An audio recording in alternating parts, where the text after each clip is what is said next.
everybody else is not. My sister's been the last few years goes in to see. Well, I would love it if I could they could go into thing. I would be really happy. My plate is so full. You would have seen emails from me. Okay. So I'm pretty sure you do that. Well, I'm very grateful. And then we will 7 years of being there. letters. And this beautiful kid, she loves this. She's perfect. And after she was there for less than a year, she asked me to come over. No.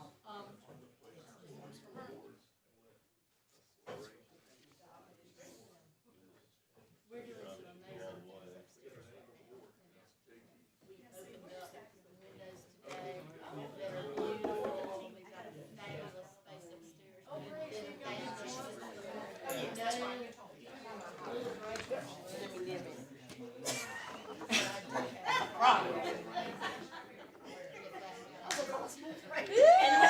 I love it.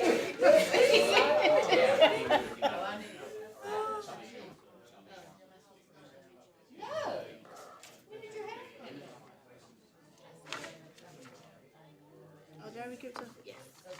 It may be good if she would. So what are you gonna do? Where are you? Are you gonna rebuild? Did it burn down now? Yes. Where was Cars. Y'all know I can't hear all these things. What say? It's off of Broad Bridge.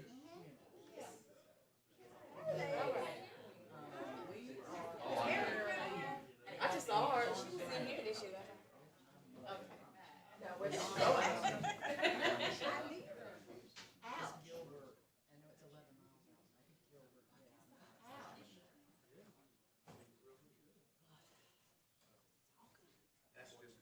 Well, Tim and Laura just moved into some Tom's apartments and they're here. Yeah, good to see you. How are you? Today, One good to see you. last week is probably pricey. Hi.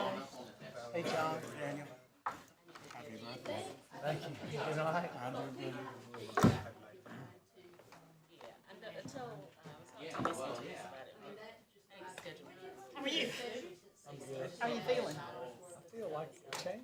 I just can't. Is everything?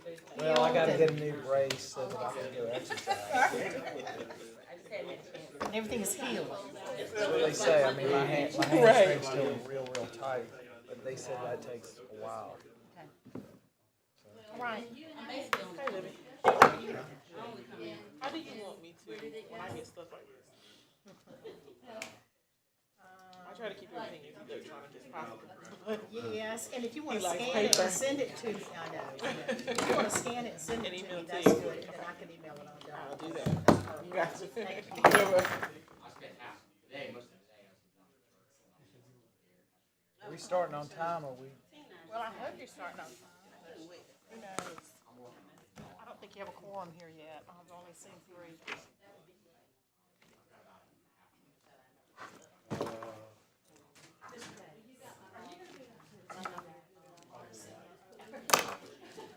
And Art Center, but I do believe it's September 16th.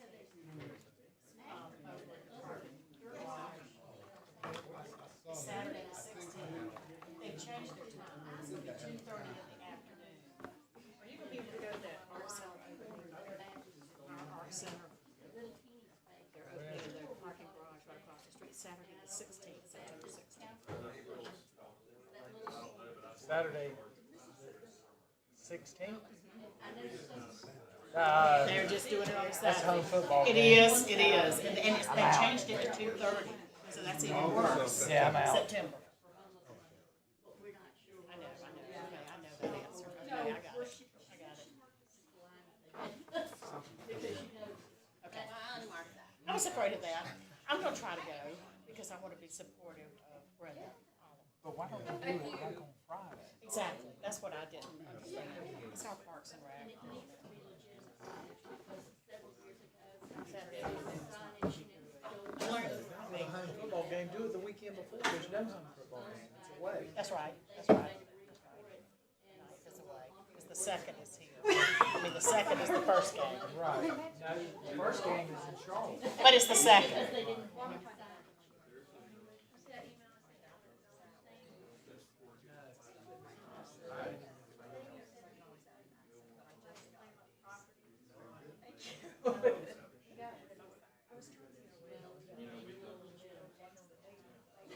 Even if we aren't.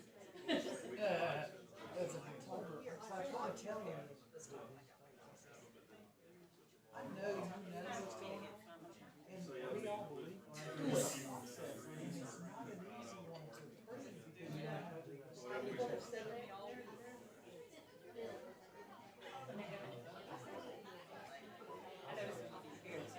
I just said.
Come in here right here.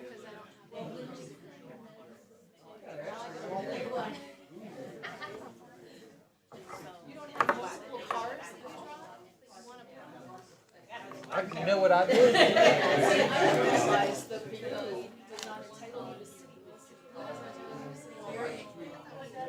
Yellow.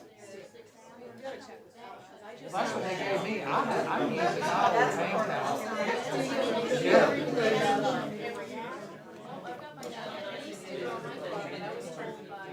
That's what they said. You had to go on ours.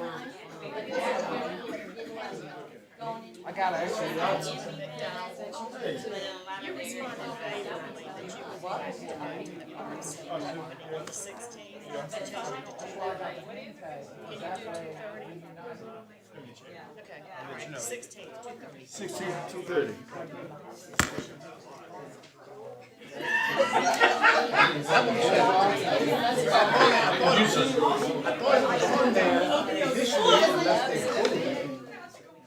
Hey, fellas. Hey, did you talk to him? I had to talk to him, not today.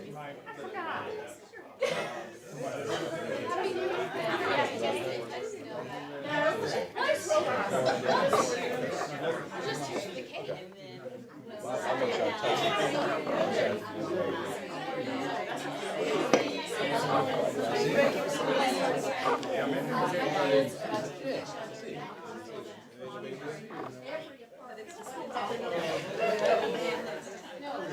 Are your girls set for school? We leave Thursday afternoon. Oh my goodness. Gotta move around. Oh, please. You are gonna be drugs.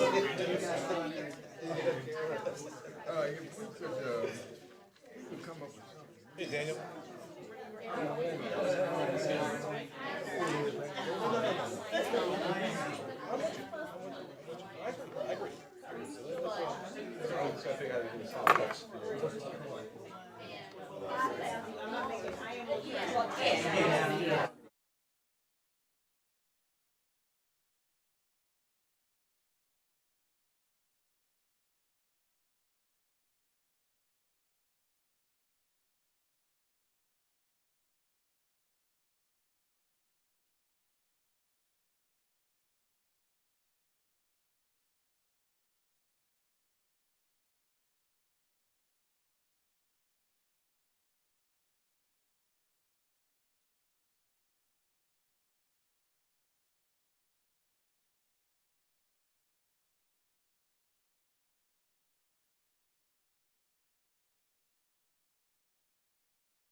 Sam, come here. I got some tea.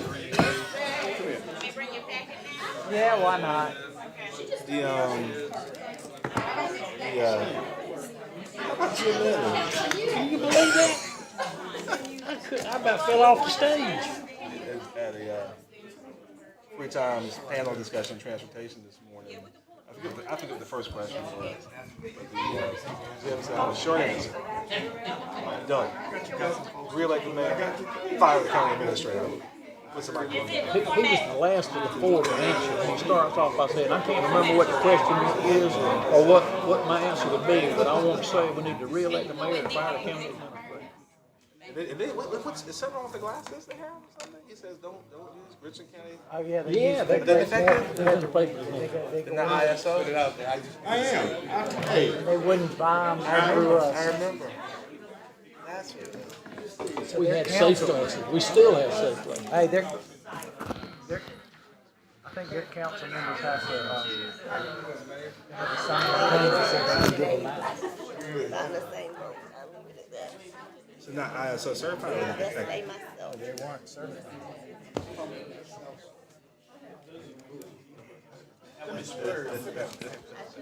Oh, man. Tamika, is she on her way or? Yeah, she's on the west. We've heard stuff. I will not. I never do.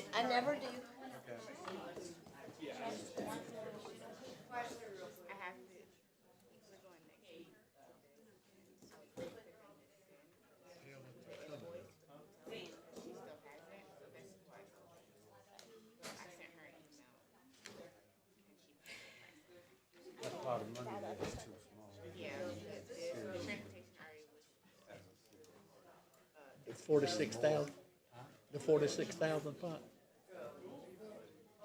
Whatever it is, it's still not enough, and I think it needs to be ongoing instead of doing it somewhere, shit shuts down, do it again somewhere. It should be available to every, I think,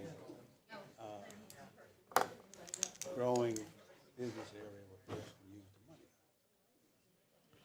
Not that much, but I'd rather build it up so you can definitely make a difference and stop putting it out there like a Trying to lollipop. get a little piece from my district. Seem to get it all. I just want a little piece. No, Just a no. little sliver. Sucking it all up in number one. Yeah, all. You know, sometimes. We could have a nice park over there. And That's not true. China.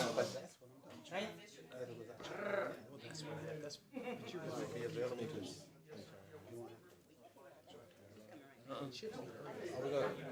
You want us to wait for her? Or Talk to her. Yeah, did she want to stay? No, sir, I don't think so.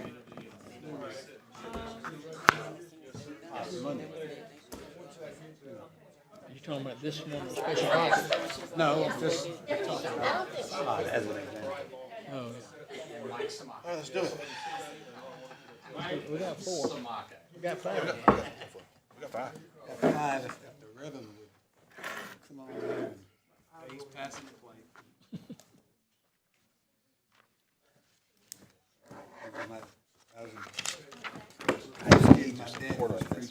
Can't do it. He is. He's solid. He's solid. It doesn't matter what they sell or not. There's a rule against it. We reappoint people all the time. We reappointed Alan Cooper. No, we didn't. No, we did. No, We haven't since the rule went in. We haven't reappointed missed John a single Hardy. one since the rule. We didn't report John Hardy. All right, let's spit and shake it, and I promise you we have. I'll get you three examples of that we have. You give me since January January 16th. But he's solid. We need him. I know he's solid, but we can't appoint him. You too. We need him.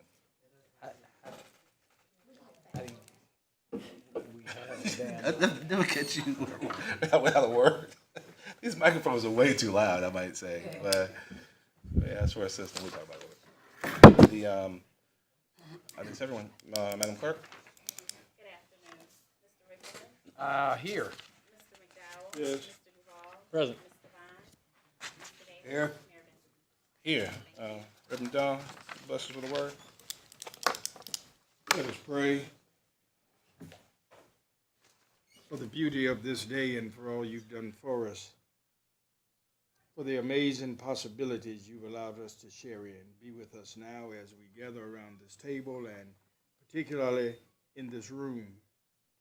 Touch us with fingers of sensitivity and grace. We ask it in your name.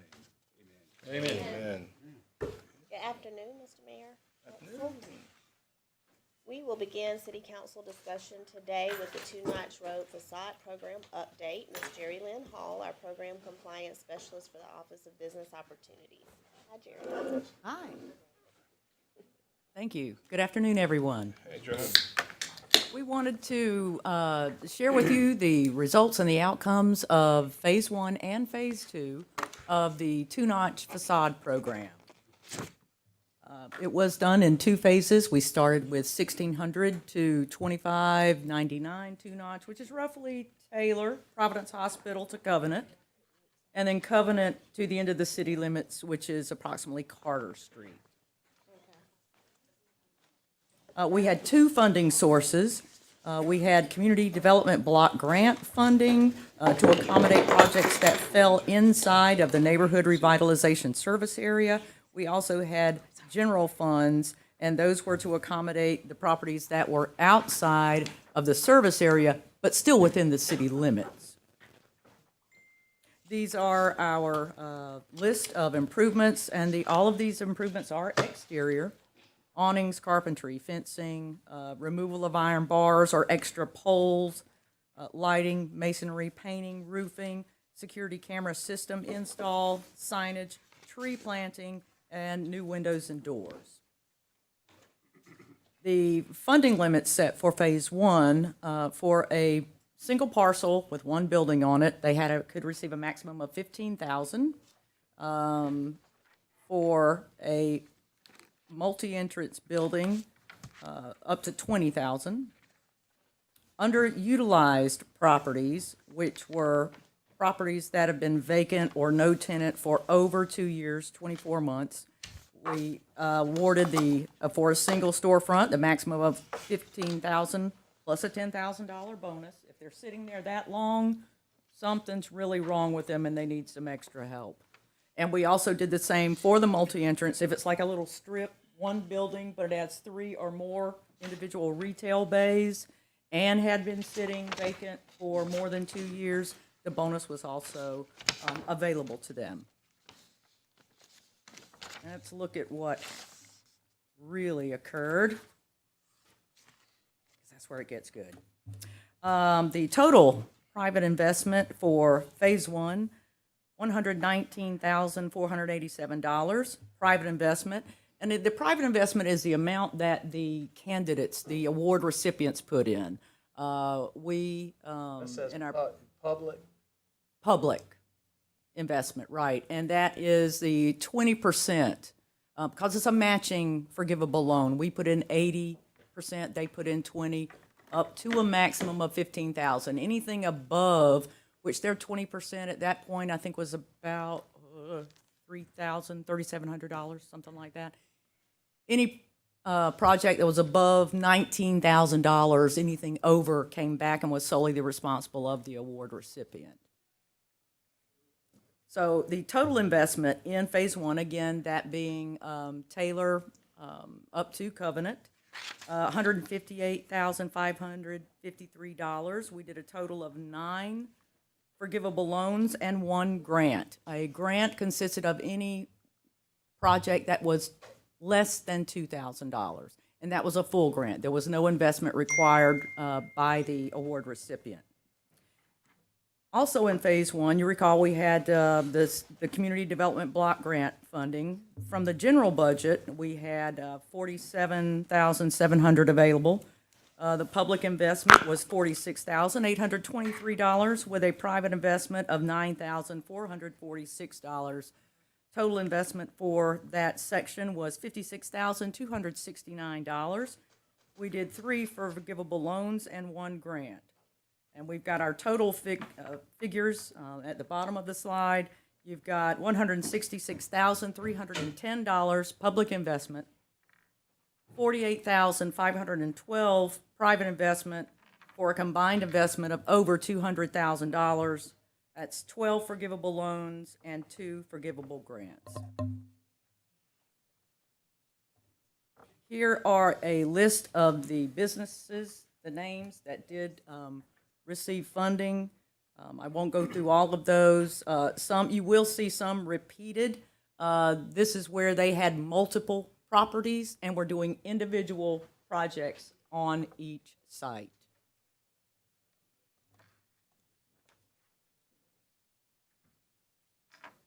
Let's look at Phase 2. Phase 2 would be from Covenant to the end of the city limits, which is roughly Carter Street. The funding limits were about the same. We only did a single parcel, a single storefront, or a multi-entrance. You got $15,000 if you were a single building and up to $20,000 if you were a multiple bay building. Due to budget constraints, the bonus was not offered in this section of the street.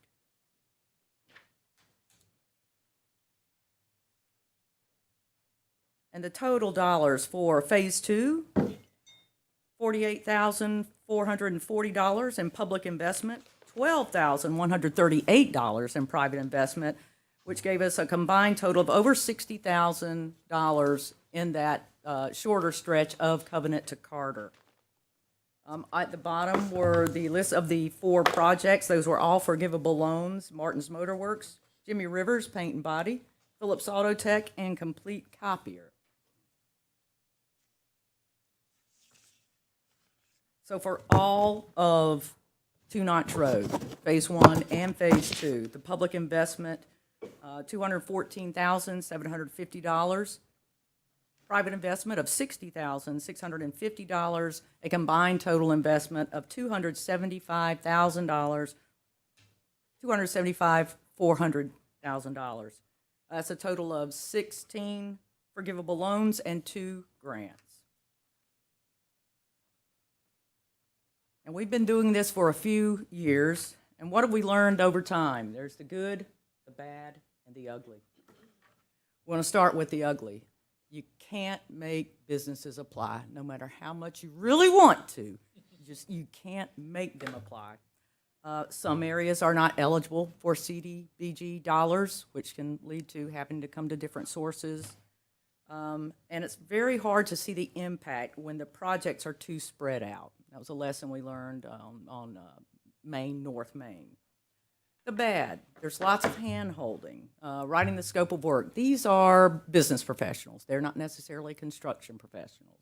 And that's where I come in to hand-hold through that scope of work, writing process, and anything else that they may need during that time.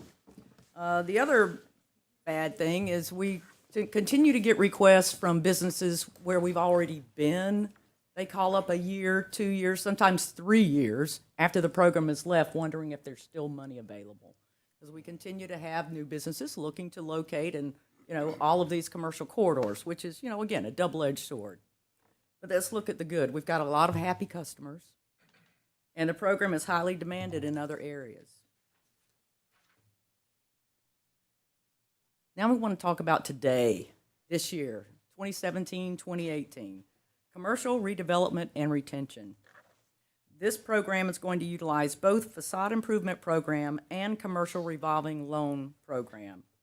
It's going to target areas and portions of the neighborhood revitalization service area, which we've mentioned before, Eau Claire redevelopment area, and Booker Washington Heights redevelopment area. And those areas are described as labeled by Community Development Department. Ms. Hall? Yes. One of the questions that came out from somebody that called me to inquire about, different funding levels and stuff was, is there any flexibility in these programs to help people with streetscape, landscape, things like that, ADA requirements? Because some of their sections don't have sidewalks or landscape, which, their building could be fixed up with paint and stuff, and they can do that, but, with the landscape to help kind of beautify, is there any flexibility in any of these programs to work with corridors in that sense, or is it all just strictly bricks and mortar? It is the one part about softscaping or landscaping that we do include in the program is tree planting. We had some others involved, but we had, I believe it was HUD, we got an opinion. The thin line between private use and public use. And so the opinions are that temporary landscaping things are more of a private, use, however, planting big trees or, well. That was really it. Yeah, but that was the ruling, that was the recommendation we got from Danny Crowe. Right. That we could justify Trees. as being for public use as opposed to. And depending on sidewalk, the only sidewalk thing, because normally that's a capital style improvement depending on where, I don't know what area you're referring. We did do one sidewalk and it was extending the current sidewalk that a person had at their parking lot, the end of their parking area, and it joined to the public right-of-way. But they, in perpetuity, must maintain that sidewalk and all of that. So there has to be an ordinance for it and so forth. Right, the paving, right. Can't resurface or anything.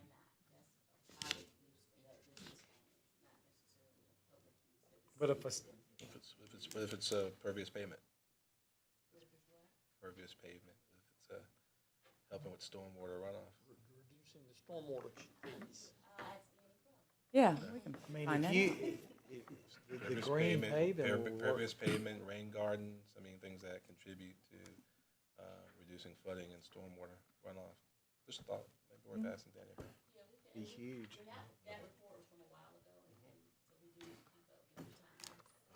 Right. Talked about this before, and Green I would look infrastructure. at it also, the facade, I mean, if you say, use that same rationale, facade on their building is for personal use or for that business's use. To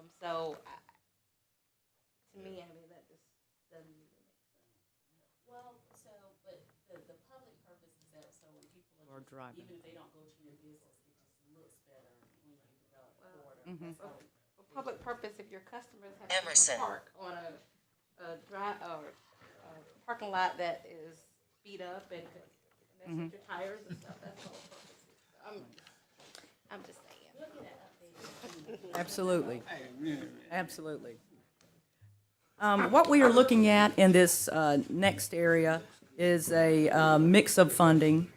We have Community Development Block Grant that we're going to use for facade improvements. We're looking at up to a maximum of $15,000, so we are looking to do 3 to 4 projects. We also have an additional $100,000 of general fund dollars, and that'll do an additional 4 to 6 projects. And those would be those not eligible for CDBG. We want to put those where they need to be.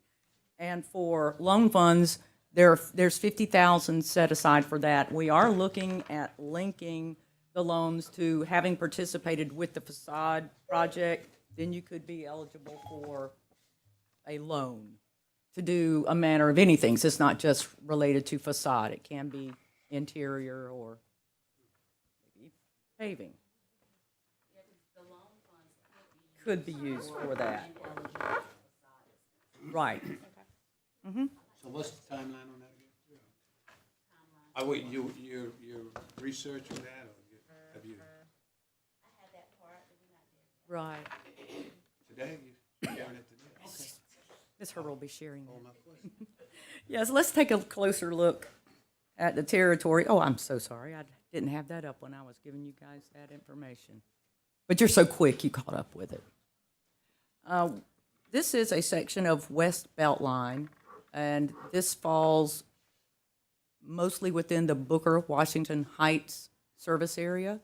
And you are looking at roughly Farrow Road, or the intersection at St. John's Baptist Church in the bottom left corner, almost to two-notch. And we've got a few landmarks, and St. John's, Outings Barber Shop, the Cooperative Ministry just over the railroad tracks. And then I think the city's got a new big building out there. When do we officially, Yes. when do we officially cut that ribbon? I know we're in there, but when do we officially? we're planning, I think, in the next 2 to 3 weeks, Mr. Mayor, but I'll double check for you. It really is awesome.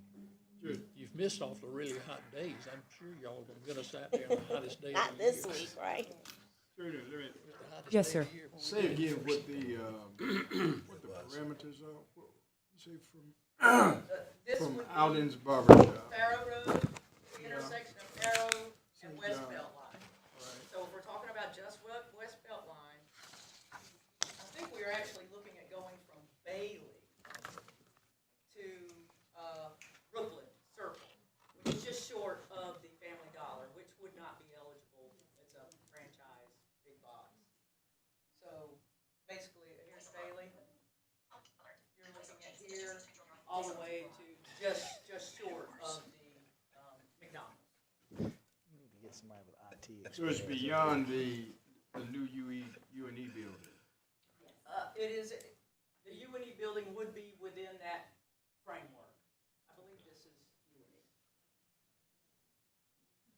Right there, and the colorings, you can see they are commercial properties, but don't let it mislead you.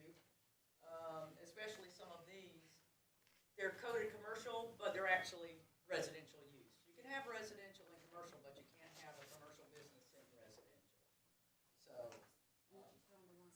Zoning, Yeah, is that, oh, and the big white blocks, that's all Richland County. That's not even in the city.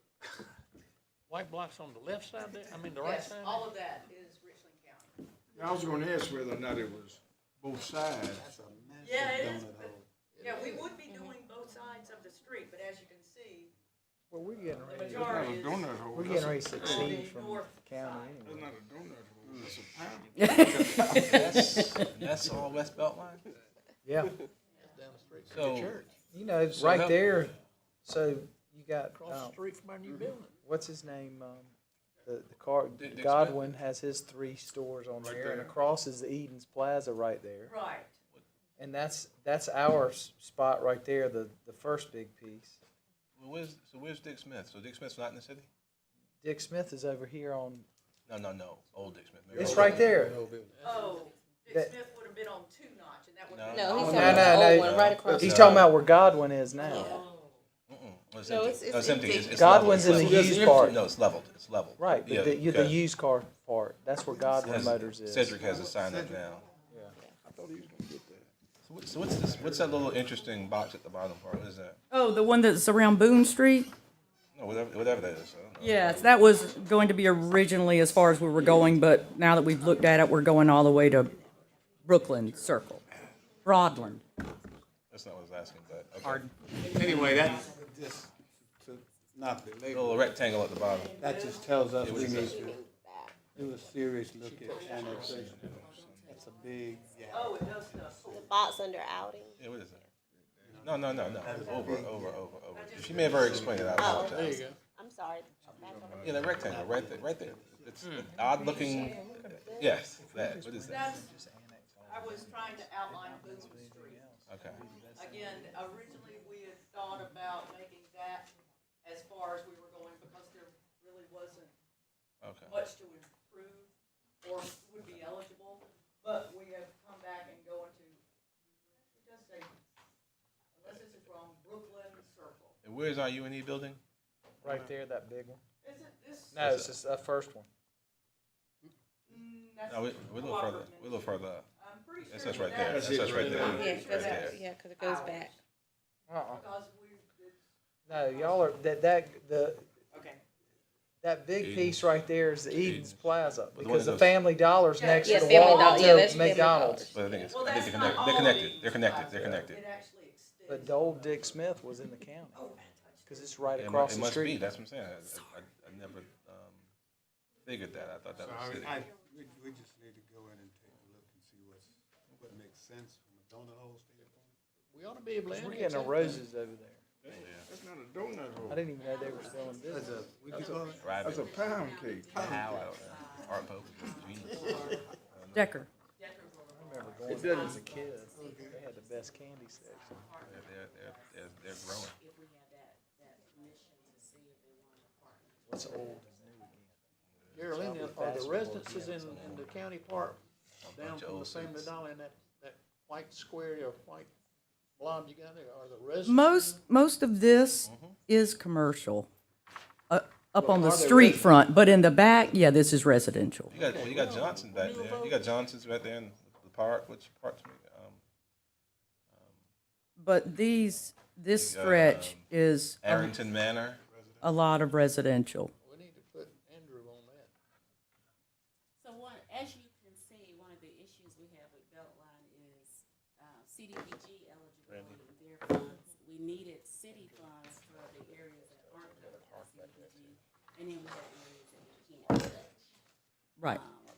And so I guess that would be the question, do we want to reach out or talk to Richland County about potentially doing facade again for that area? I mean, all we can do is ask. Oh, Right. yeah, all you can do is ask. Okay, let's take a look at Farrow Road. This is Farrow from Colonial, where it breaks off and starts.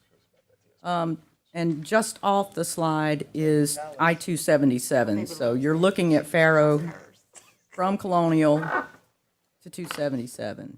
And Geraldine, just so it's clear again, the colors mean what? White is county. White is county, All right. all right, and we're going up Farrow. That's West It's all Beltline. commercial. But Okay. you've got a nice cluster through here.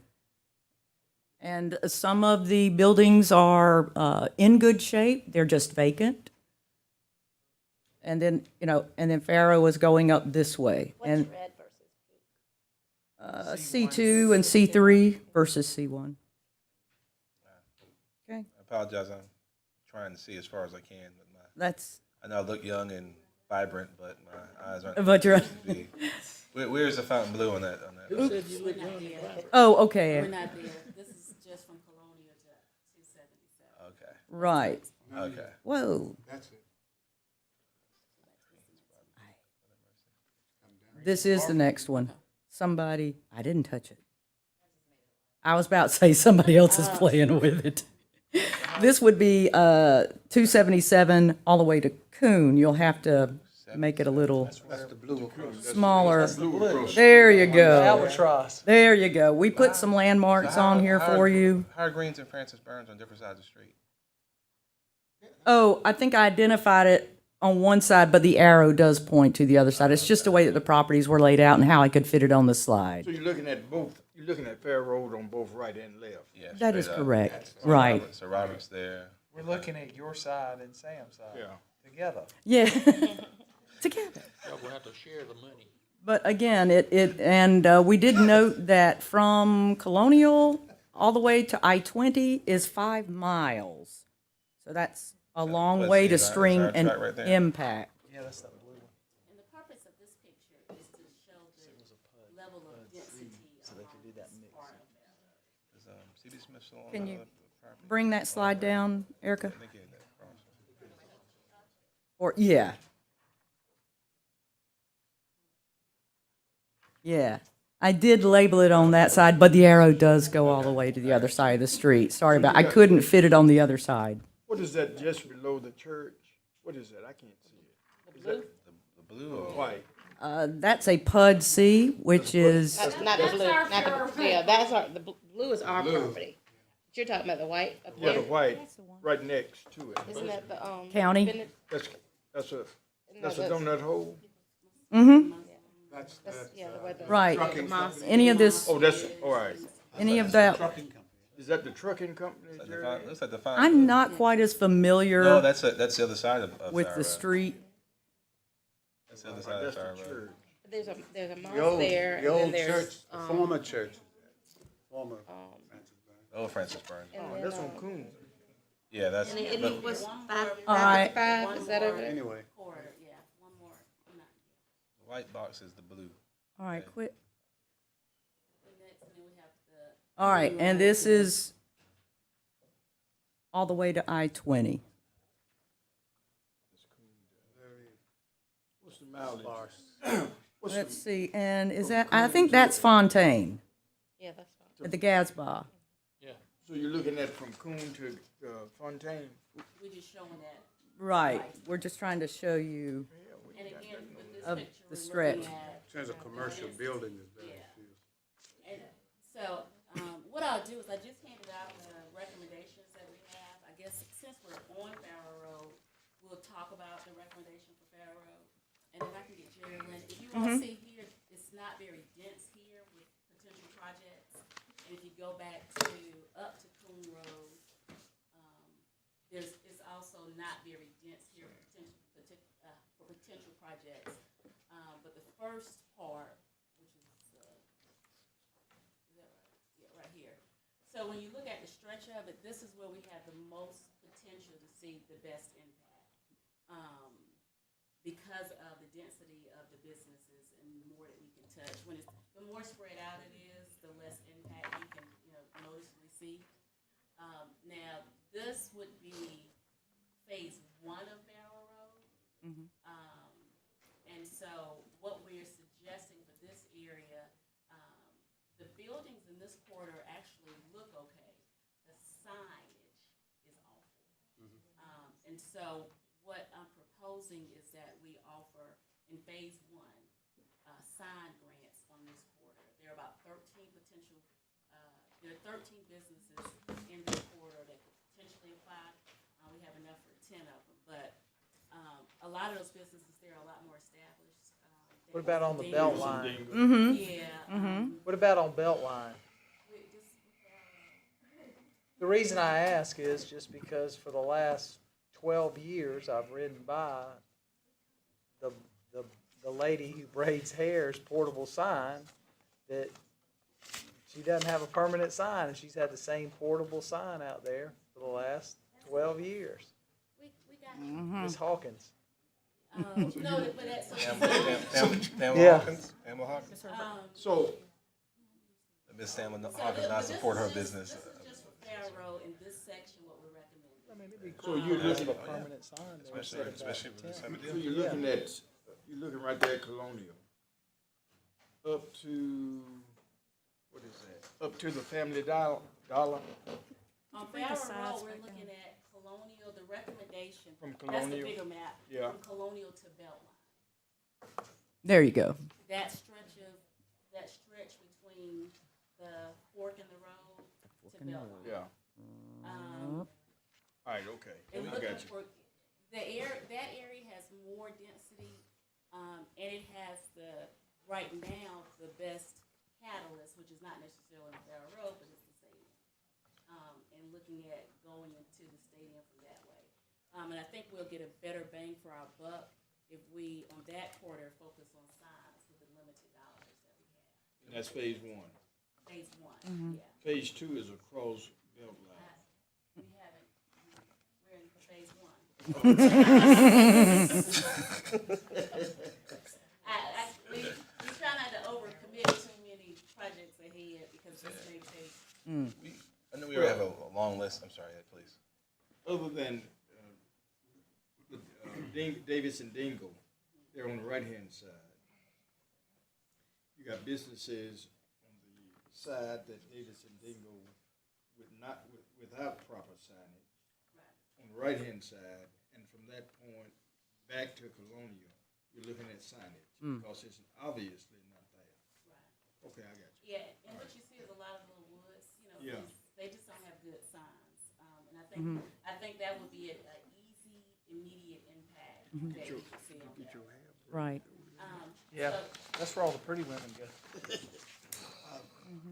sir. Mr. Davis? Where the other ones go? Just, Campaign, I wouldn't get a lot.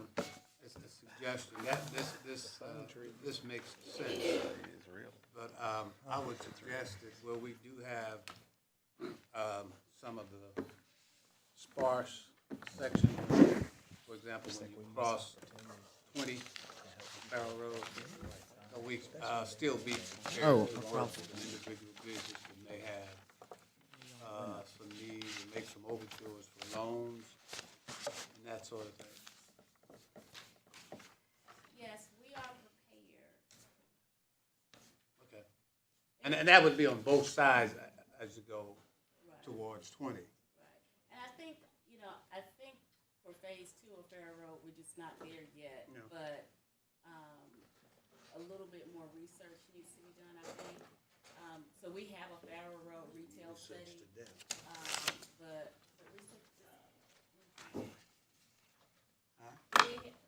research has helped us. I know. It'll make us, but we haven't done anything since 2008 on Farrow Road. The retail study that we have is from 2008, so we didn't have it. And when we looked recently, the demographics haven't changed that much. Right. When you look at everything, so we just need to decide on something and move it. We have Teresa, I know we have a long list, and I'm not sure if you've gotten feedback from all council yet on potential issues to discuss with county council at a joint meeting. This might be one maybe really achievable micro opportunity if they can overlap their commitment in this corridor with what we're trying to do. I mean, obviously, some of the most challenging parcels in that corridor we know are right there if you cross over 277 and not in the city footprint. Maybe just kind of laying this out to them, same way we're doing this. Could you match the same commitment to that corridor with those parcels that are in the county and see if we might be able to tackle an age-old problem? I will add it. Actually, there are 3, maybe 4 large tracts of land from 277 to Campanella Road, Campanella Drive. So Well, and so the we just need challenge. to find somebody we can really work with.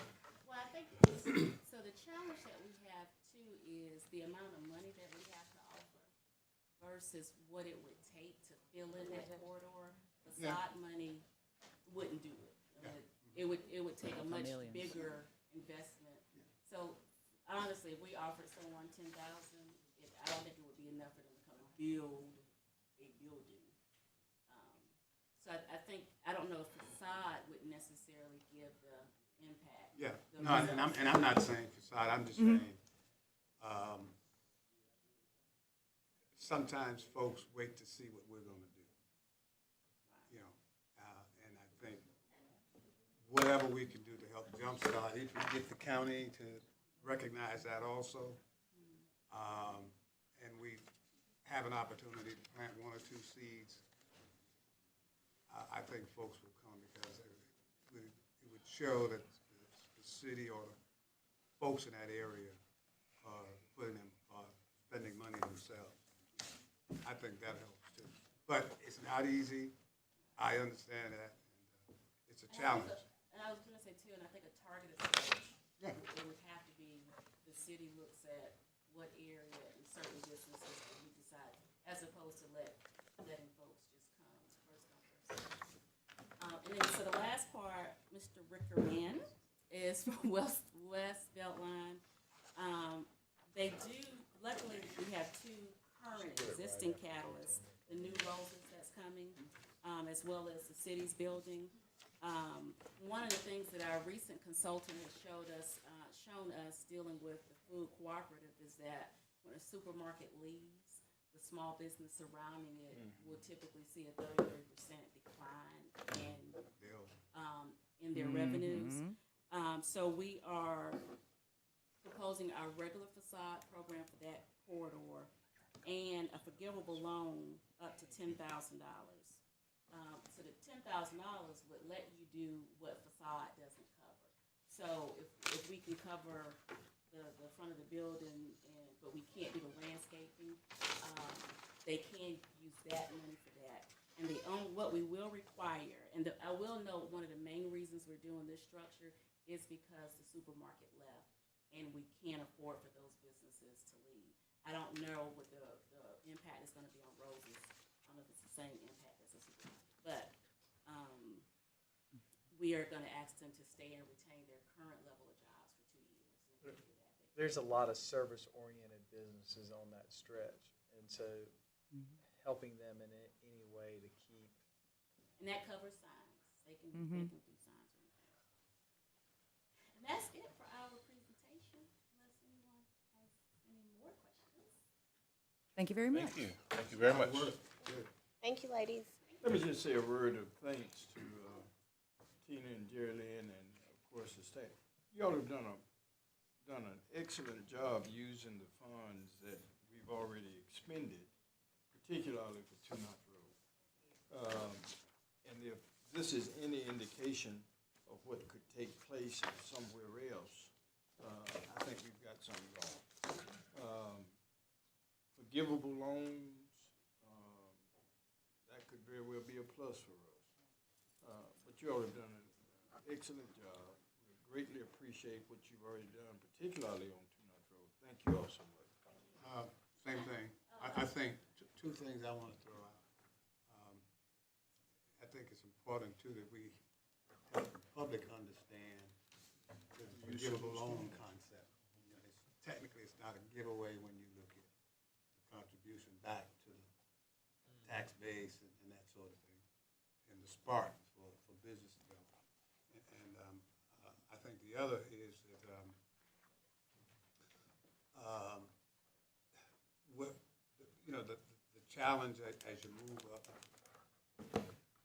Farrell is something that we know and we understand. And I think as we try to work with the community, we take the opportunity to kind of explain that situation where you have sparsely populated in one area, even when it comes to buildings. So, you know, the lack of new businesses in a certain area is not necessarily what we're not doing and that sort of thing. It's the draw or the area's ability to, you know, accommodate new businesses because you don't have the buildings and that sort of thing. And I'm sorry, I did just want to say that Martha Fowler is here just to raise her hand. We ran out of time, but she's one of our happy facades. I am Deliriously happy. And I think that y'all, it should be noted that 5 years ago, I was the recipient of one of these facade loans. And we have just graduated from it, but from that facade loan, we changed a wig shop into Mad Monkey, which is pretty amazing. Not that we disparage against wig shops, but the rent quadrupled. And that means my taxes quadrupled, which means everything, that's a win-win. And then next door, we have 1633, which is the Pilates studio, which we just ripped out the facade on that last week. And we did the Little Drake facade, and we did the 250 Dry Cleaners facade. And those y'all didn't help us with, but the catalyst for doing the very first one was pretty cool. And I love what Mayor Benjamin said about the pervious pavement, because we are lucky enough to have an asphalt lot that is between Main Street and the Taylor Street parking garage. And it is asphalt, but it is a private parking lot most of the time, but we have turned that parking lot over multiple times to nonprofits who have had special events back there, which is kind of cool as well. And we're a certified natural wildlife habitat. So those are all good win-wins for Columbia. Thank you. Woo. Come see us. Okay, our next discussion is an update on the Parks and Recreation Master Plan. Mr. Randy Davis, Director of the Parks and Recreation Department, and I'm gonna have to ask everyone to try to be succinct with their presentations going forward, because we've just got a lot to cover. Thank you, Randy. What you need to tell us is to be quiet. Very brief. Thank you, sir. The update of the master plan, we first, from 2013, we developed a master plan, and generally, the master plan is good for about 5 years. And so we're at that stage of updating our master plan, which is much more cost efficient to update as opposed to starting out with a brand new master plan. The goal that we're charged with is fostering a healthy quality of life, focusing on safety, culture, and recreation. Object 3.1 through 3.1.10 is outlined as follows. But today I want to focus on 3.1.7, documenting our impact on population service area and through 3.1.10, which is part of the updating of the master plan. In that 3.1.1 speaks to the goal of Parks and Recreation Department, and these are things that we've completed already, developing our demographic analysis, a SWOT analysis, and recreation and leisure trends analysis. And we're at the stage now where we want to involve the public engagement initiative to determine department's impact on the community and what priorities are for future improvements of program services and marketing opportunities within the community. 3.1.7, the department proposes to conduct a public engagement initiative led by an outside consultant to determine department's impact on the community and what the priorities are for the future improvements of program services and marketing opportunities within the community. The 2013 Parks and Recreation Master Plan, like I said, was to focus on continuing providing quality recreation services. The Parks and Recreation Department proposed a comprehensive planning approach. An integral component of that planning process utilizes a robust public input process, solicit community involvement, and how the city parks and recreation systems meet the needs of our residents in the future. The public engagement initiative will involve as follows: engaging the community, utilizing a wide variety of data sources and best practices, determine unique levels of service, and shape financial operational preparedness. We propose a kickoff meeting in data collection and project management. A kickoff meeting was attended initially by the department staff and consulting team members to confirm project goals, objectives, and expectations that will help guide us help guide the actions and decisions of the consulting team. So we've done that as a department. A focus group facilitation. The consulting team will perform focus groups and key leadership interviews with community with the community to evaluate vision for parks and recreation in the city of Columbia. Public forum/workshops will serve to present information and gather feedback. Electronic survey. Consultant team will create an online survey administered through SurveyMonkey. A statistically valid needs analysis will be done, and crowdsourcing project on the website is also being proposed.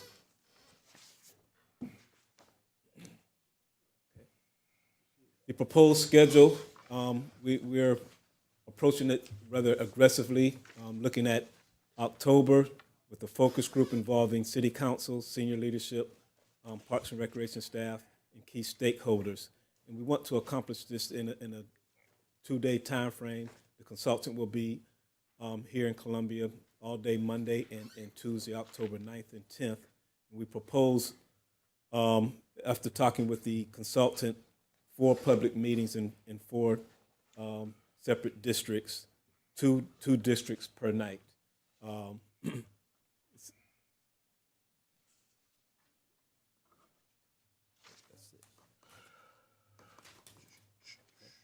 Any questions?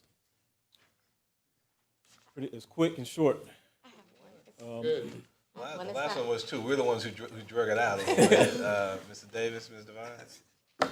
You go first. Well, I have one. It's not specific to this, although it's kind of related to making sure that we're addressing the needs. So I heard that MLK Park is going to be closed on Sundays. We close it on Sundays during the summer, and we're looking at.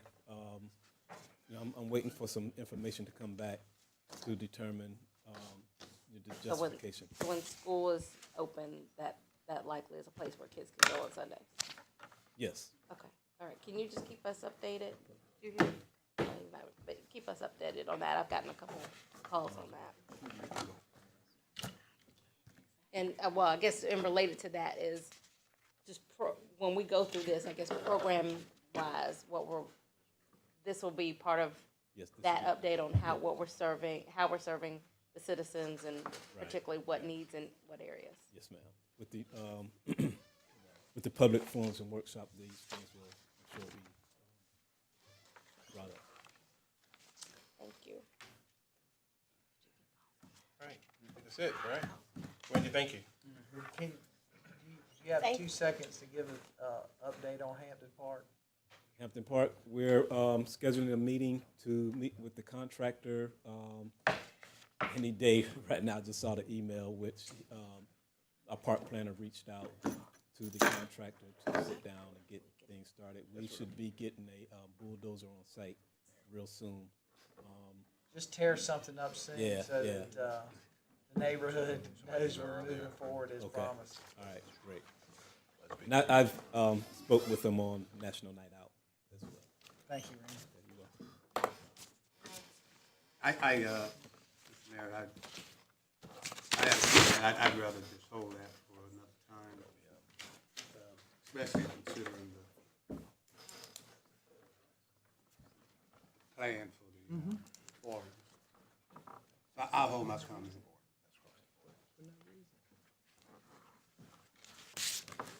Thank you, Randy. Thank you, Randy. Item 3, the Columbia Music Festival Association's Art Space. Mr. John Whitehead, Director of the Columbia Music Festival Association. Thank you very much.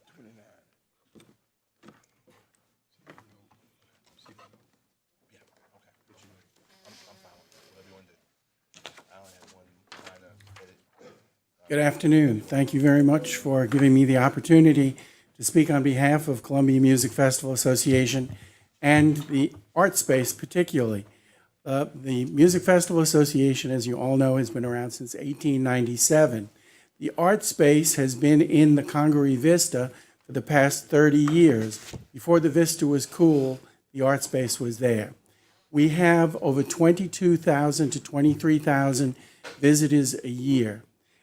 The smaller and the smallest arts organizations in the community get to use that space throughout the year, 365 days, if you will, for free. There's no charge to them for rehearsals, for performances, whatever they might do. We ask them to help maintain the building, clean it when it needs to be cleaned, have work days with us. And with all that goes on there and the numbers of people that come, for many of them, it's the first opportunity they have to see not only the arts and culture district of the city, but how the city promotes and supports those arts and cultural activities. And we're very fortunate that we have the support of City Council for the CMFA. What we're asking for now is a 2-year grant opportunity for $200,000 a year for infrastructure. We need stabilization for the building. We need new roofing.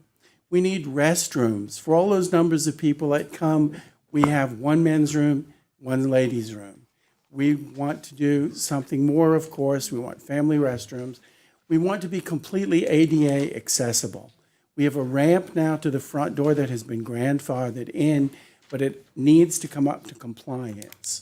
We need to look like we're not the poor relation in an area that is growing by leaps and bounds, surrounded by beautiful new buildings.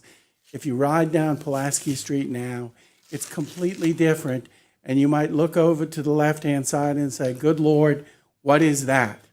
That is us. That is the arts building. We don't look like an arts building. We'd like to look like an arts building. But more importantly, we want to be there for the smaller arts organizations in the community. And we really need to count on your support to make that happen. And if you approve this, we'll be back to you with glorious, glamorous pictures of what your funds have done and how they've been reinvested to make this space a premier arts space for this community. Thank you, John. Thank you so much. John, would there be any benefit to having all of your money in 1 year rather than 2 years, so so We- that you could have continual. We actually could do that in making the presentation, though I didn't want to deplete any one of the funds that the city had. So I wanted to make it something that we could really work with you guys on. But yes, we could do the whole thing in one fell swoop. Do that now. You could appropriate it now and then appropriate again in July, and that's within a 12-month continual run. So you're still hitting it 2 budget cycles, but it still fits in a 12-month construction cycle. John, with the rest of it, how are you funding the rest of it? The CMFA is funded by, we're a statutory agency of government, so we're funded by Richland County, City of Columbia, grants through the Arts Commission. I meant the construction, like, because it's more than the 400,000 to do it. We are going to work within that budget. We have a contractor that has agreed to work with us on that budget. Okay. And we can get everything that we need done for that amount of money.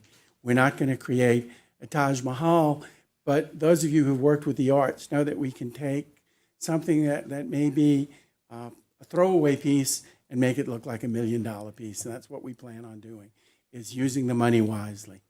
And I know we've talked about this with your annual funding. That's why you get that money from us, that you cannot compete with arts groups to raise money. Is that Yes, the that's part same of our for this capital? Yeah, we can't go out and raise money. We can't do anything financially that would impact any of the groups that we were set up to help. So we're sort of landlocked, if you will, financially.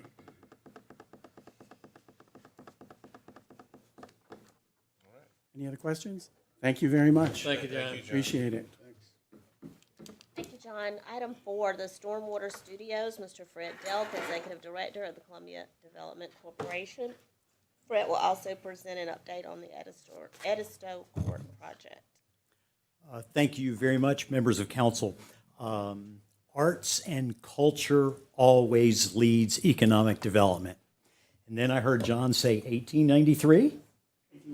1897. Wow. Now, arts and culture leads economic development, and what John just told you and what I'm about to tell you is proof of that, and is on the leading edge of the move toward the west, toward the river, and toward a connection to the Congaree River. Stormwater Studios, pictured here. I have presented this before, I think, to all of you individually. We were on a city council agenda over a year ago to discuss this.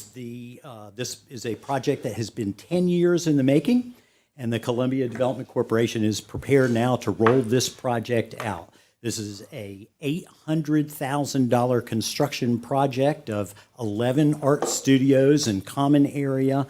It will be, we are requesting $200,000 of assistance from the city council in the construction budget of this. The rest of this is funds that the Columbia Development Corporation is providing, and we're going out into the market and borrowing money from a local bank that will then, the rent from the artists will be paying back that money. So we're leveraging every dime we can in this project. Plus, the Columbia Development Corporation is donating a 1.5 acre piece of property that the corporation purchased in 1984. Yes, 1984, we bought this piece of land, useless property down on the river, a piece of land that was proposed as a location for the Columbia Museum of Art. Held on to it all of these years. The corporation is now rolling it out as an art use on the river. What are we going to do with this? We're going to relocate Vista Studios. 25 years ago, the Columbia Development Corporation and the South Carolina Arts Commission opened Vista Studios. Vista Studios is a complex of art studios that's on Lady Street at 808 Lady Street. It is the home of, right now, 10 of the best artists in South Carolina. Eileen Blythe is here from Vista Studios. We have, as I say, 9 other artists there. We're really fortunate with Vista Studios. Some of the greatest artists in the state are there, and as proof of that, I need to mention Heidi Dar Hope, who is not here today, but Heidi and Laura Spong, who you will be honoring in 2 weeks. Both are recipients of the highest art honor in the state of South Carolina, the Elizabeth O'Neill Verner Award. In addition to that, the adjacent contiguous property to Stormwater Studios is Lewis and Clark Studios, which is the largest private art studio in the city. Clark Ellison at Lewis and Clark is also an honoree of the Elizabeth O'Neill Verner Award. So these are some of the top artists in the state that are located in these new studios. Vista Studios is losing its lease, and all 10 of those artists have agreed to relocate to Stormwater Studios. This property is along the bluff. It is about 500 feet from the Congaree River. It is contiguous to the new Riverfront Park proposed location. This is an amazing piece of property. As I say, the property was purchased in 1984 for the Columbia Museum of Art, and we're glad that we are using it for an art and cultural purpose all of these years later. It will be permanently set aside for visual arts and art studios. It is 2 blocks from the South Carolina State Museum, Adventure, the Children's Museum, 1 block away from the Girl Scouts' new headquarters, and a block away from the Columbia Music Festival Association. So in other words, it's time to find connectivity between all of these places and CMFA and the new art studios, because we're going to need it. This is a catalyst project by the Columbia Development Corporation that will preserve arts, culture, art studios, and spur river development and community interest in culture and arts. So our request is for $200,000. Our original request, corporation holds a $200,000 certificate of deposit that we've held for the city of Columbia for 20 years. Originally, we came asking for a release of that funds. I believe staff has some other ideas for where those funds might be pulled from instead of those CDs. But we're asking for assistance from the city of Columbia on this incredible project. And I'm glad, diagrams here, I'd be glad to ask any questions. Are we stuck on Stormwater Studios? Stormwater Studios was named that because there is a creek that runs behind the studios back in here. It's called Kinsler Creek. Kinsler Creek is a creek that everybody has not seen, but that runs right through the middle of downtown Columbia, starts somewhere around the Coliseum, and runs down underground through the property until it daylights right behind the studios. It primarily carries stormwater, although it is a year-round operating creek. And so that was just a name that in the planning process we caught on to, and it's kind of stuck up to this point. Right. Artists who I trust really like it, think it's fun. It's an interesting name for something new along the river. And I can tell you, when we sent it to the stormwater permit guys, they loved it. Yeah, well, unfortunately, people are confusing that we're diverting funds from the stormwater fund because they all received a nice escalation in their bill and diverted here. And so that's why I asked if it was stuck, that we keep it. I think the project's great. You know, I don't know all the economics of it. I'm assuming that the rent is subsidized, and we're just basically that rent will then offset whatever the balance is for the loan. So everything else is a grant. Exactly what we're doing. And what kind of terms are we doing with the artists? We're looking yearly. Lease terms really yearly. You know, the fact is we have a lot of committed artists. Some of the artists at Vista Studios have been there for the full 25 years.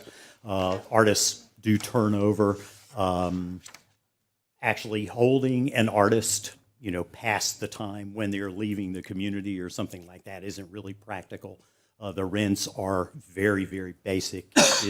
It will barely support itself. The corporation will initially be doing some of the day-to-day management in order to offset those costs. We do have property enough for 2 more buildings. So not only will we have this building, but we have studio space planned for 2 more buildings that hopefully could contain a lot of other community uses. Okay, that was going to be my question is, if you're moving the 10 artists that are at Vista Studios there, then it really is no space for any new artists who are looking for space. Absolutely. And yeah, our property, this is a master plan here. And we have a additional building development site on this side and one here. This is the building that we will initially build. How many more studios with the additional space?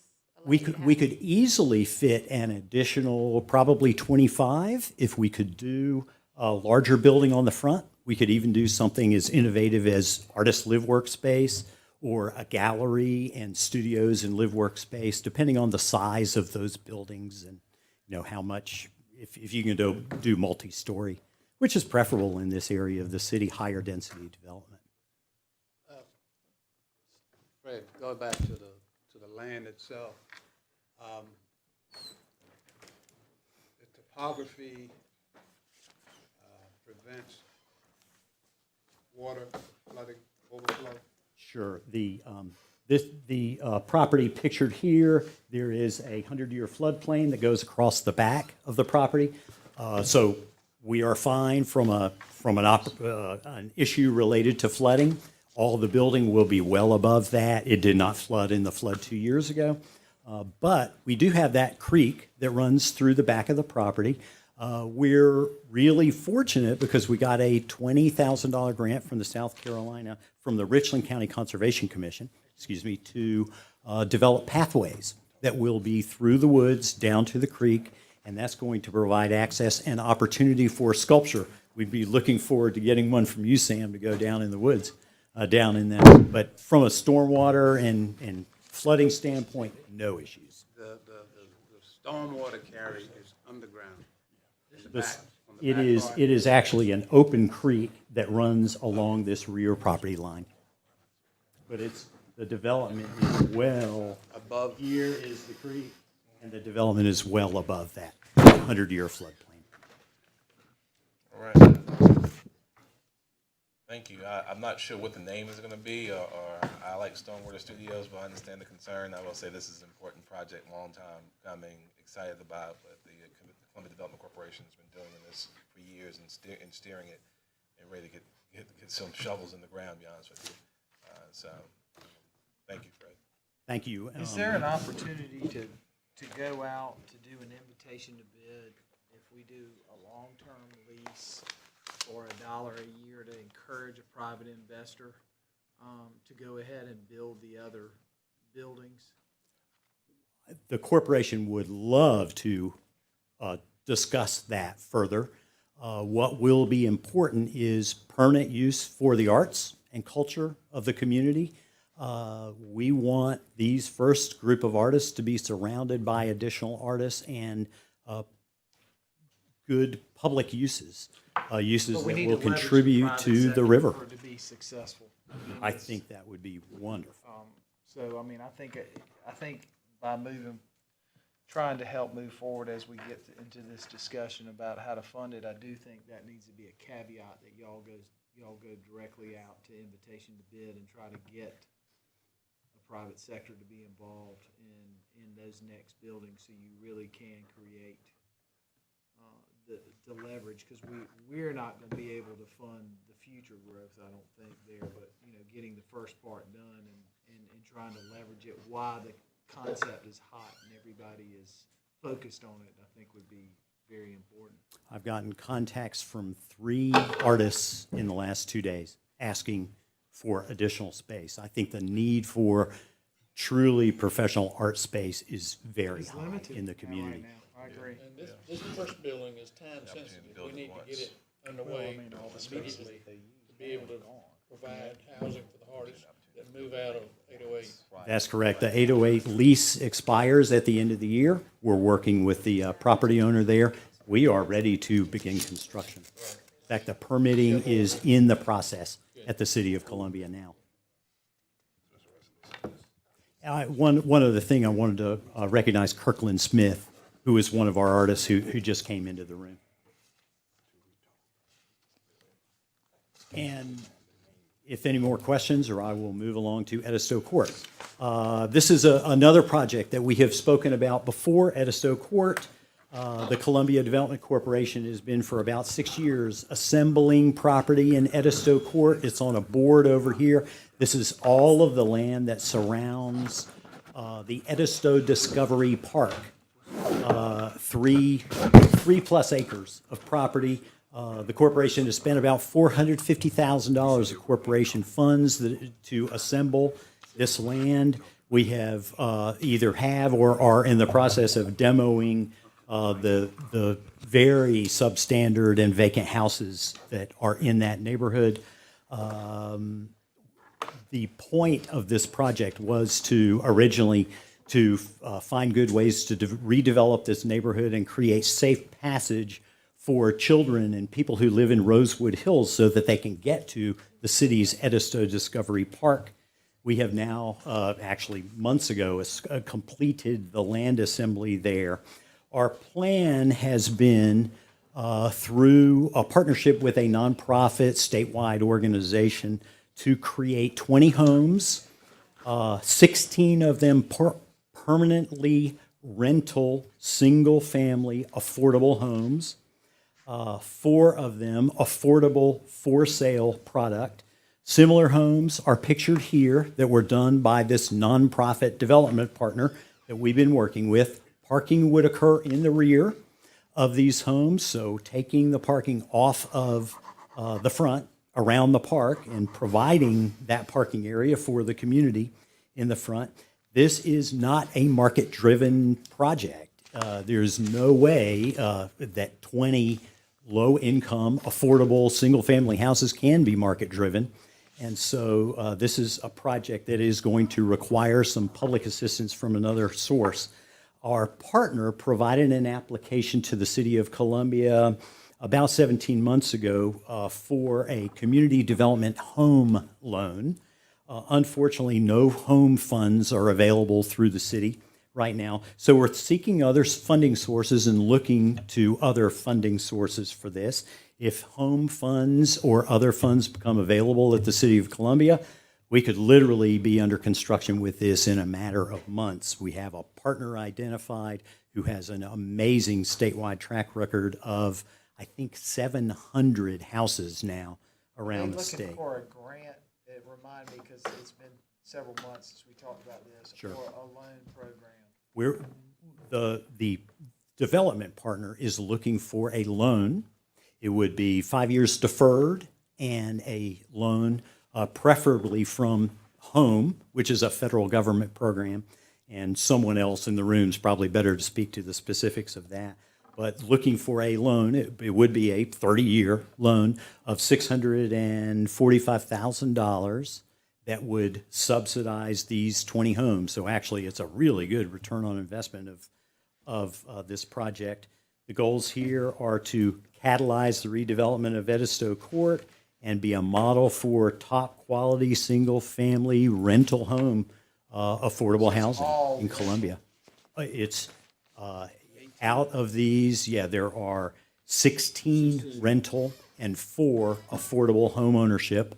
All rentals are affordable. Is there a way that we could leverage this project through some type of loan structure, but then allowed us to work with the housing? Because I remember years ago, we talked with Gil Walker and everybody at Columbia Housing, and one of the struggles is there's so many people on a waiting list, but there were no properties that they could use as what I would say graduate properties, so that someone would get into a lease project, a home like this or townhome, and have the ability to get that next step so they get to home ownership. Because not everybody can make that leap at the same time. Is it possible that we maybe can leverage this somehow? This does have homes available for sale and an affordable. That's correct. Remember, of course, we still have our program, and the Housing Authority has theirs too on home ownership, which are, I think, both But this is in between the two. enviable. Because this is a lease a lit rental, which is that it's kind of the next level, Up from traditional public housing. which and was all what, if I remember, Ms. Prater told us years ago, that was a product that they did not have. that. You can answer Daniel's question. I have a follow-up question. Well, we have had lengthy, extended discussions with the Housing Authority about this property. Obviously, next to Rosewood Hills is something they're very, very interested in. but they are not interested in taking on that development. Obviously, they have some really substantial projects that they're working I'm on. more interested in the clients than I am on the development. because Sure. I think that the development would be something we'd have to do. The deferment on the loan, I'm not that sharp. What happened, do we have some safeguards, do you have safeguards during that deferred period? If your partner tanks?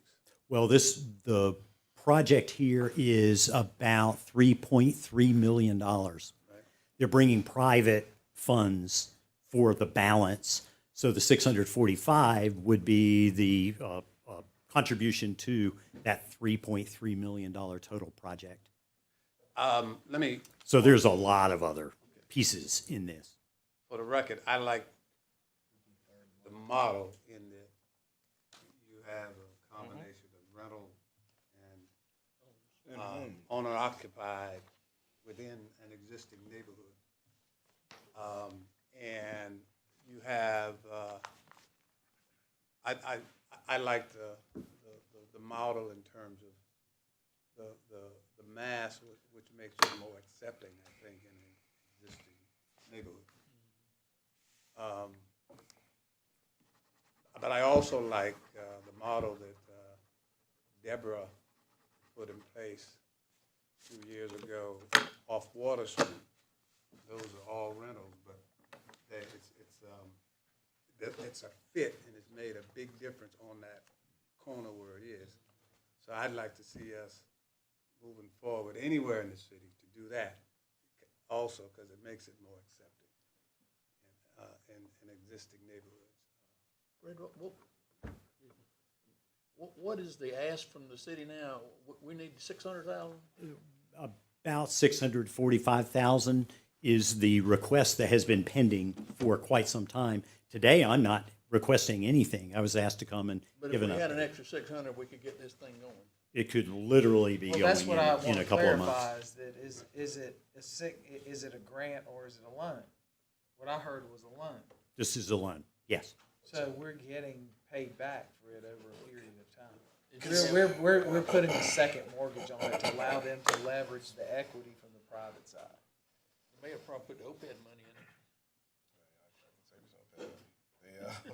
What is the, so the decisions that we made insofar as directing CDBG, and I assume the vote was also home and everything else, did we end up on doing Edison Court as well? Or no, so we came back, sent East Central, and only did Millwood and over to the area we discussed earlier. I don't know that you ever amended your motion. I mean, you referenced Edisto Court if there was any ability to,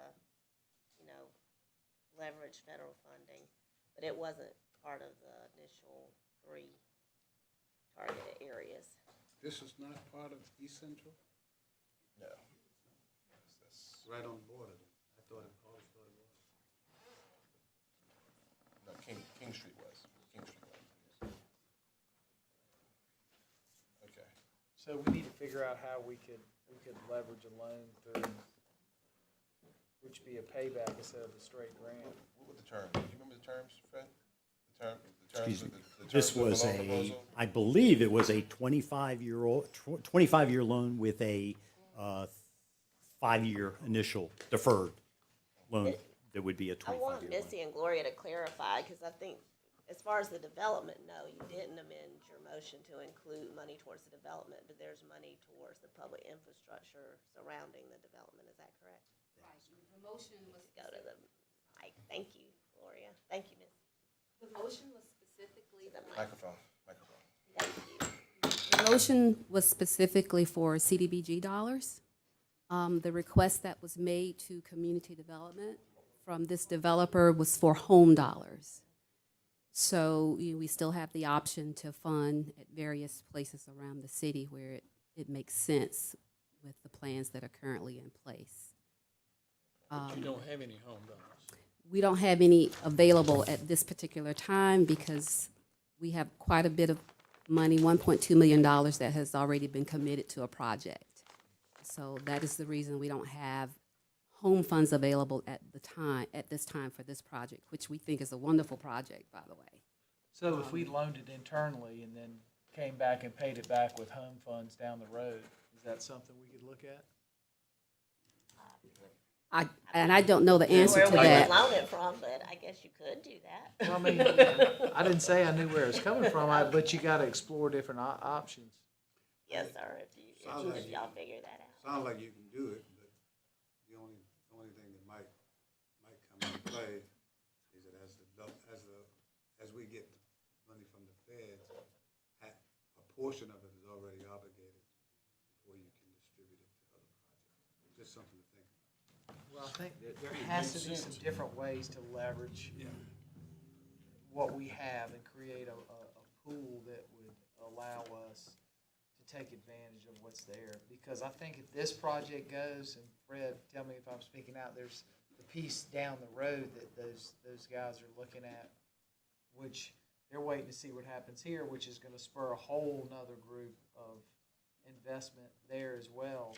So we're gonna end up with that whole corridor actually finally getting built out after, other than the big parcel down there under the fly zone. That's correct, and the corporation's strategic plan is pointing toward, and we're working on a new strategic plan now, but how do we do the redevelopment of between this portion of Edisto Court and the city routes and the new hangar redevelopment project? So we have that whole industrial portion of Edisto Court that is so declined, and we're talking about now how we can target that area for redevelopment.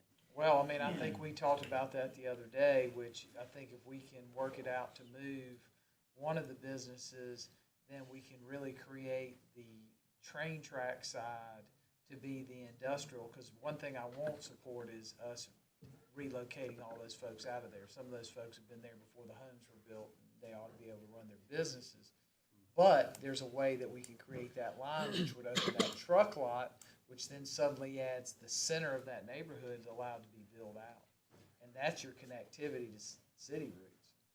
We have included this project on the joint meeting discussion list, which is, multiple discussion points on there with the county, but it's on there because I know the staff has been working with their counterparts over at Richland County Community Development for Home Dollars.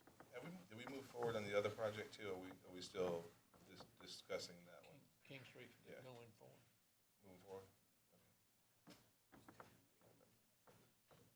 To be clear, on the CDVG money, the corporation does have an allocation for this project of $155,000 to do public space infrastructure. Though, right? Yeah, that's sidewalks and public street road improvements. That is a big help. That actually could lower that need for the 650. Some, probably not the full 150, because the public area infrastructure needs to be Could done. you follow up and see what that number is? Because I think for us, with the multiple requests and how we can leverage that, it's gonna be really important for us to know really what that dollar is. If it's $550 instead of $640, we need to know that so we can figure out how to leverage. I am glad to continue those discussions with this possible development partner. I think it's worthwhile. I think that we, within a matter of weeks, we ought to be able to look at solutions or options.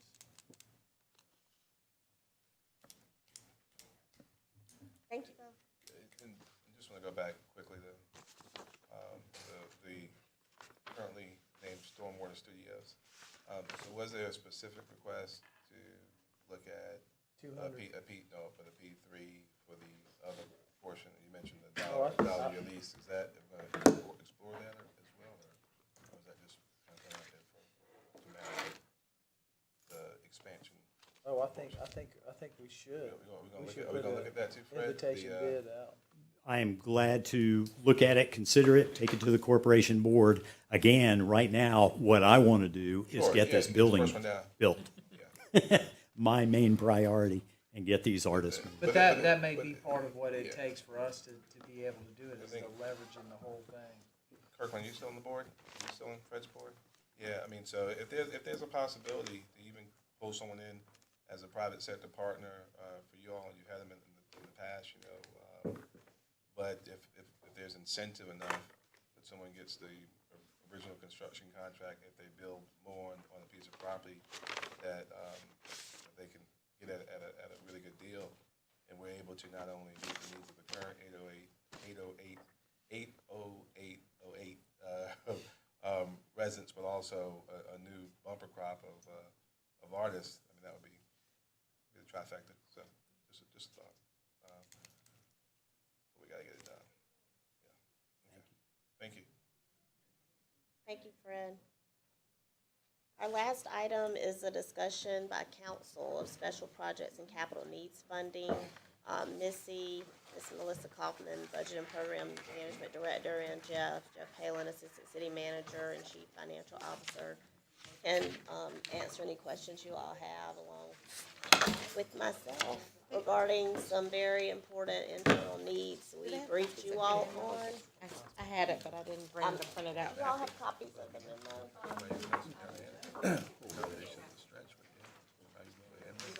Of course, the memo is inclusive also of some, the two requests that you've heard today that you all asked for presentations on, as well as, there have been mentioned to me a couple of external requests, knowing that there's a multitude of external requests that you all always receive, but I think there were some that were, of particular social, address certain social needs and issues that were of concern to you. So I did reference those. I never like to bring you unfunded requests without the solutions there for you how to fund them. But honestly, after the funding that you all did approve back in February, after we went through fund balance, I think the general consensus at that point in time was the majority of any community promotions type funding requests, and you did several then that you could do,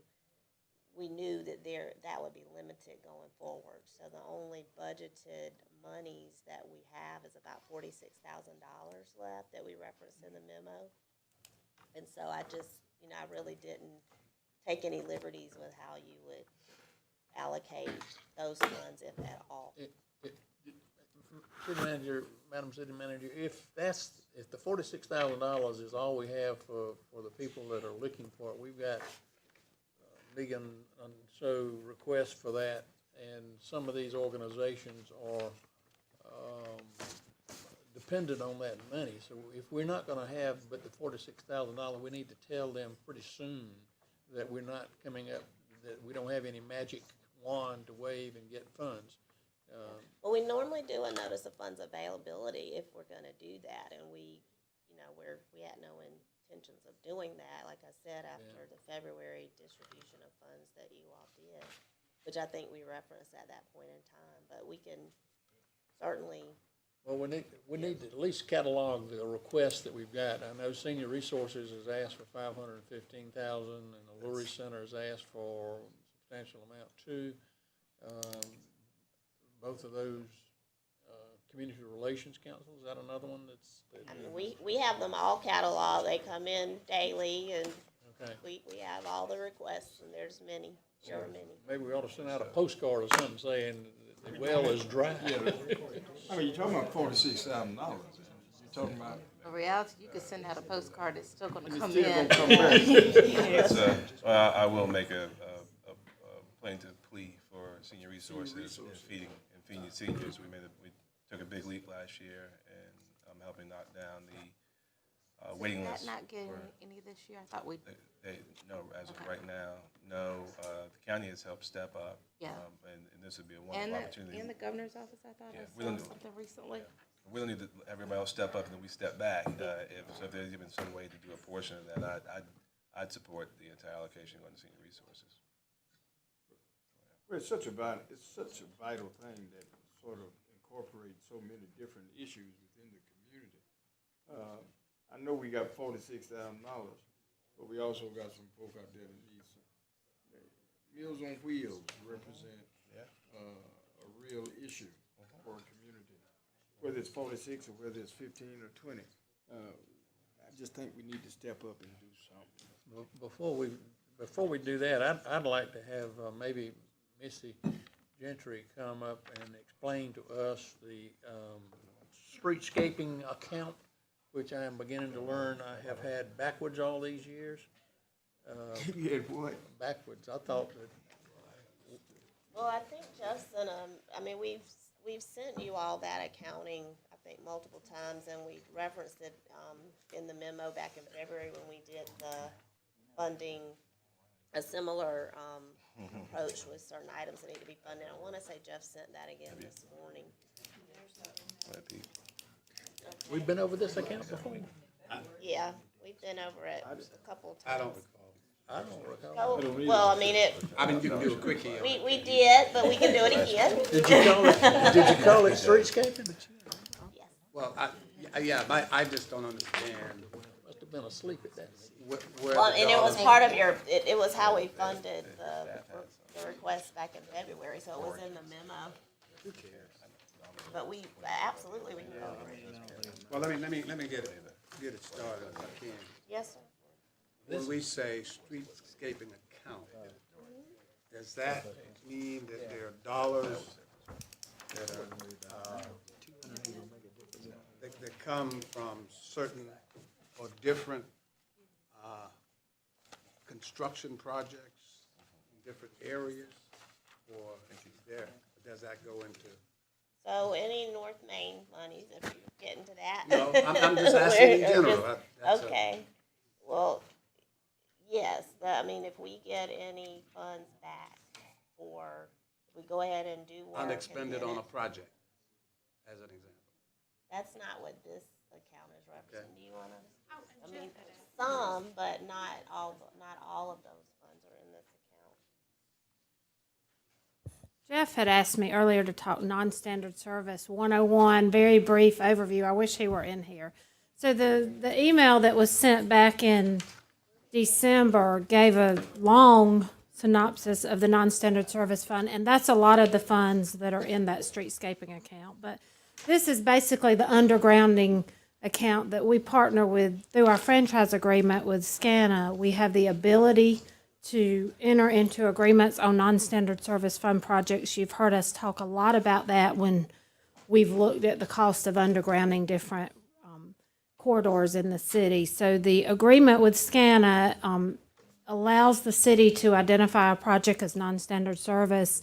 We enter into a specific agreement for that project by which we partner 50-50 on the cost of the undergrounding portion of that work. We, as the city, have to pay those costs up front. SCANA reimburses us for 50% of that amount, but it's on an annual basis based on a formula generated from their revenues. So it's the minimum amount they reimburse is $500,000 a year. It has, in the past few years, been up to around $1 million. The amount fluctuates and will continue to fluctuate. But that is largely the amount that is in the streetscape fund that Jeff will talk about briefly. You will remember years back, we did 4 major streetscaping projects at the same time. We fronted $16 million, so that money is still coming back to us. Because again, we only get that money back, we get 50% of it back on an annual basis based on a formula. We don't get it all back at once. Missy, since this is the non-standard service fund, which is a set formula, when that money comes back, can we spend it for anything? We don't have to reinvest it into non-standard service projects? We do not have to reinvest it into non-standard service projects. I really want Jeff up here to talk that side of it. So we're taking the, what amounts to a 0.5% franchise fee that we put on for undergrounding and special projects like undergrounding. And We don't charge customers, so we front the money and we get half of it back from SCANA because we have that component as part of franchise. We're not charging customers that amount, so that has nothing to do with franchise fee. The ability to have the non-standard service fund is part of our franchise agreement with SCANA, but it is not equal to anything about a franchise fee. So the 5% franchise fee is 5% franchise. It's independent of non-standard service completely. But the franchise agreement with SCANA allows us to put what is the equivalent of a 0.5% franchise fee. It's based on the same formula as the franchise fee. We have, there is a component of the non-standard service fund clause that allows us to assess properties. We have never done that. That is a project-specific clause. That has never been done. So we've never assessed properties for the undergrounding costs. We've simply paid the money up front and gotten reimbursed from SCANA. The most recent project we're doing is the North Main Streetscape project. The undergrounding cost for that project is just over $8 million. So we entered into an agreement with SCANA. It's called an OWIP agreement, specific to that project. We will get half of those costs back over a period of time. We're not assessing anybody property owner-wise for that But my point cost. is, I think, that if we are agreeing to a non-standard service charge by SCANA, they give us 0.5% of their revenue per year, that we should be using that money for streetscaping, which includes undergrounding. We only get that money if we do a project. So for instance, if we had never fronted money and we were not doing any projects, they didn't owe us anything for front-loading projects, we would not be able to use that money if we didn't have a new project identified. So that money's only available if we're doing non-standard service fund or doing undergrounding projects. But if we took that refund from SCANA, if we took that 0.5% and put it into a continuing pot of streetscaping, of undergrounding, non-standard projects, then we would have a pool of money that could help us with streetscaping. And what we're doing is Which is what we do have. That's the money we're talking about right now. No, we're taking $1.5 million out of the non-standard service for the streetscaping fund, and you're buying backpacks, not backpacks, but breathing apparatus for the police, and you're putting in bike racks, and you're doing everything else. That's not what the non-standard fund is designed to do. The non-standard is reimbursing for funds we already spent that were city funds. That was city general funds, right. Those city funds can be used for any purpose because we've already spent the full amount in city money, and they are reimbursing us for those projects that we did. If council chooses to use it for only that purpose, then yes, you can. It was the same discussion that we had back in February on the projects for Busby Street and for the railroad Assembly Street projects. Right, and so, and if we had not paid it, it would have been money that could have also been spent for those things that Howard's talking about, because it would have been out of our general fund. So we're getting, On the front, we would have right, paid for it. yeah, we would have had that money available to do that stuff. We need to get some of that back. But I do have a question. So, because I thought I understood this, but Howard is confusing me. But this pot, I thought this was the pot that we always talk about. We've paid so far in advance that money is not. So that's the same amount. Okay.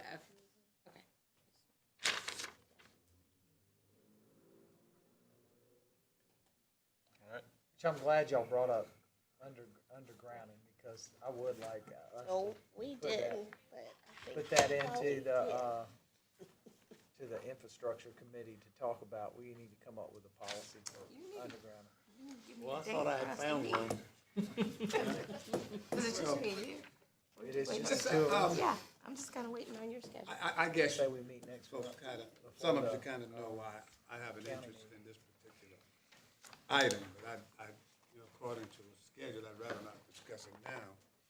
But it does seem to me that if we've got that type of funds available, there's some, I think, city projects that could also be, or benefit from some of those dollars. And some of them represent a commitment that was made, but that'll be part of the other discussion we're gonna have, according to my calendar.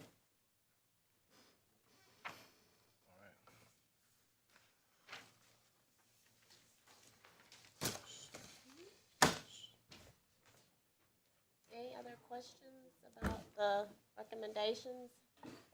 Are we, Obviously- well, let me ask this obviously first. Staff recommendations are based off your work plan discussions you've had with us. They're based off internal needs that are, you know, safety generated and, you have to do it, just critical needs that have gone unmet. So, I mean, they're recommendations by staff. If you don't have any Vote on the recommendations today?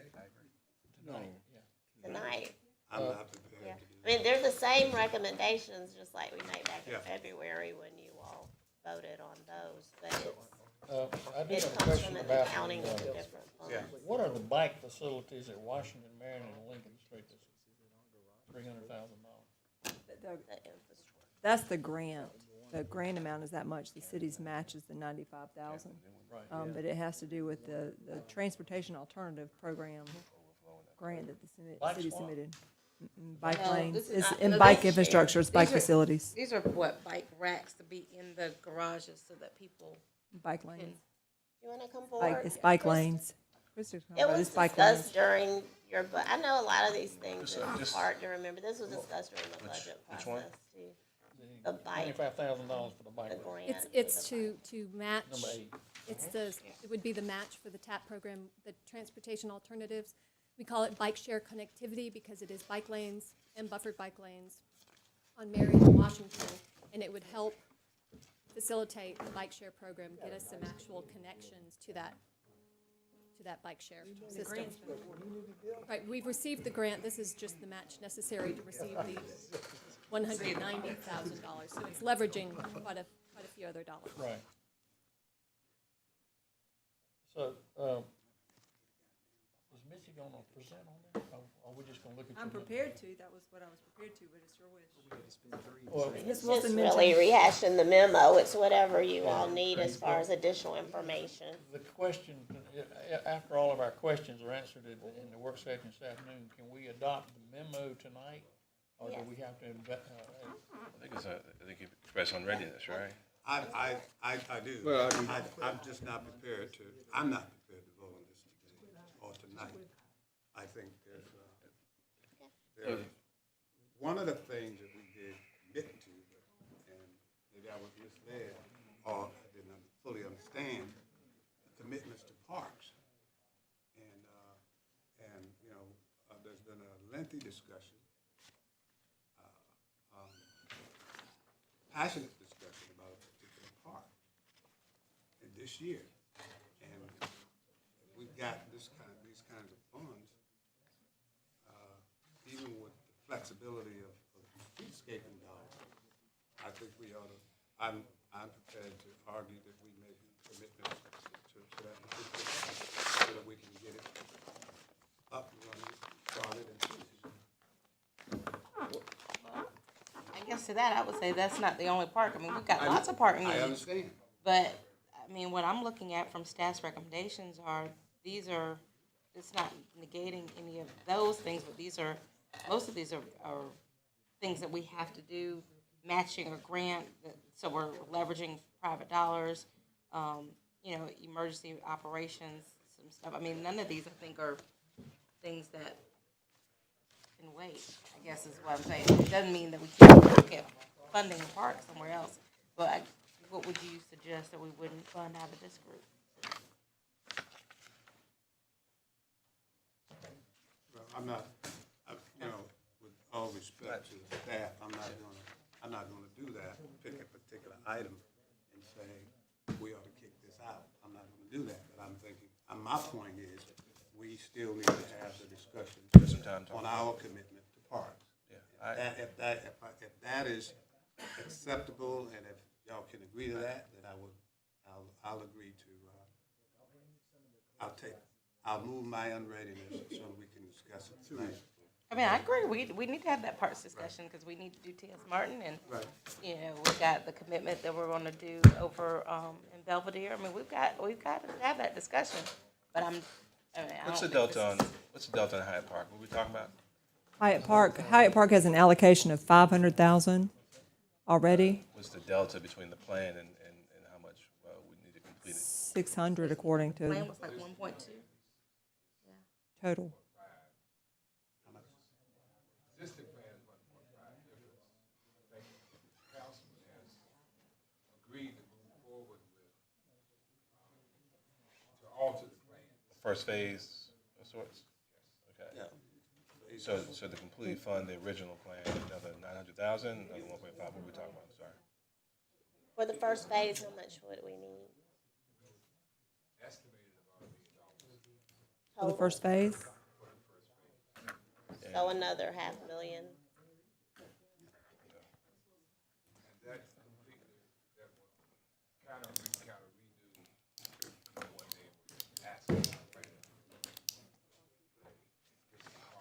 No, and liquor rebate funds could also be applicable for a park project. Recreational facilities. Oh, yeah, they So, can. I mean, Yeah, it's, but that's gone.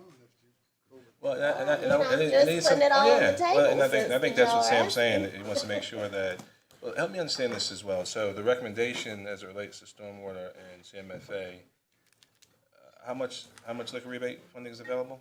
600,000. There is 600,000 available.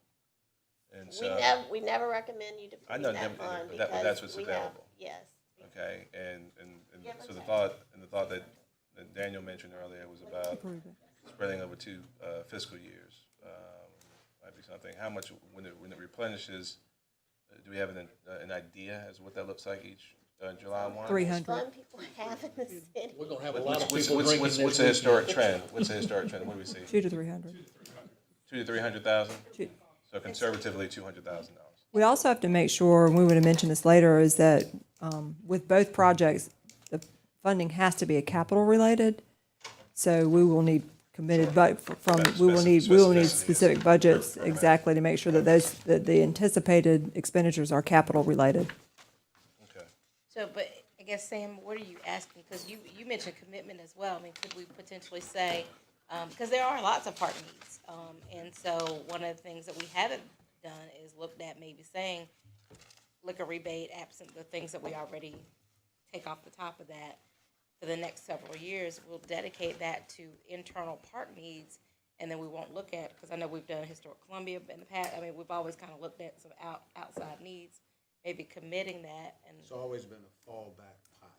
right, but I'm saying instead of it being a fallback pot, if we know it's eligible for recreational, maybe commit over the next couple of years that we don't look at any outside requests for that pot, and we look at our internal recreational needs in our different parks, and then commit, 200,000 next year to Hyde Park, or 200,000 until that's done. I wish John was still here to answer the question. I'm gonna put this on you all.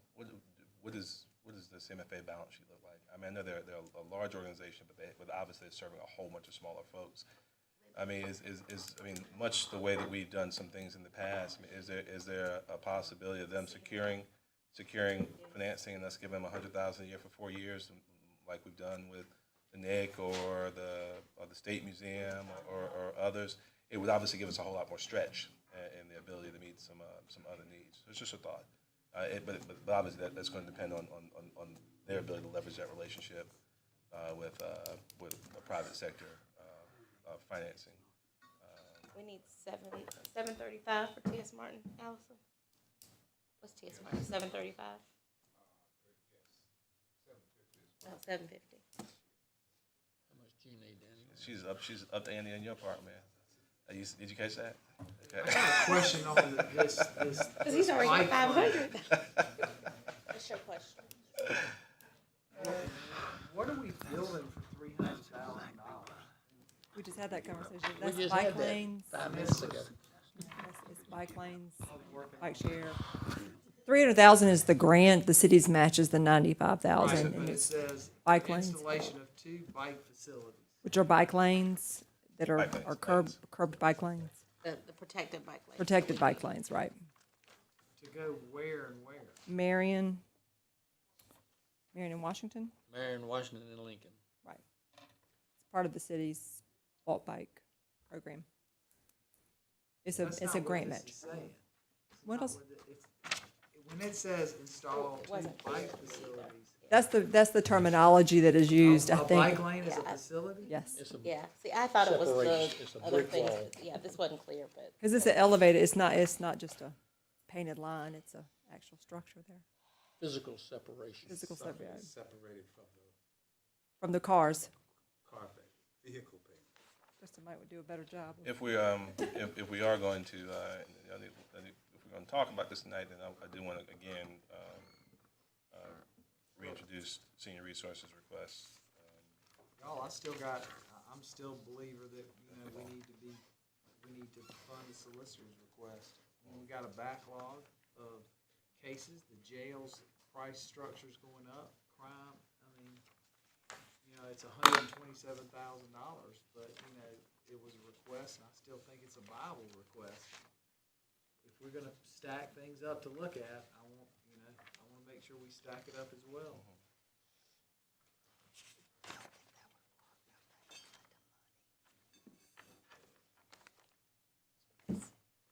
Okay. The CMFA idea we floated won't work apparently.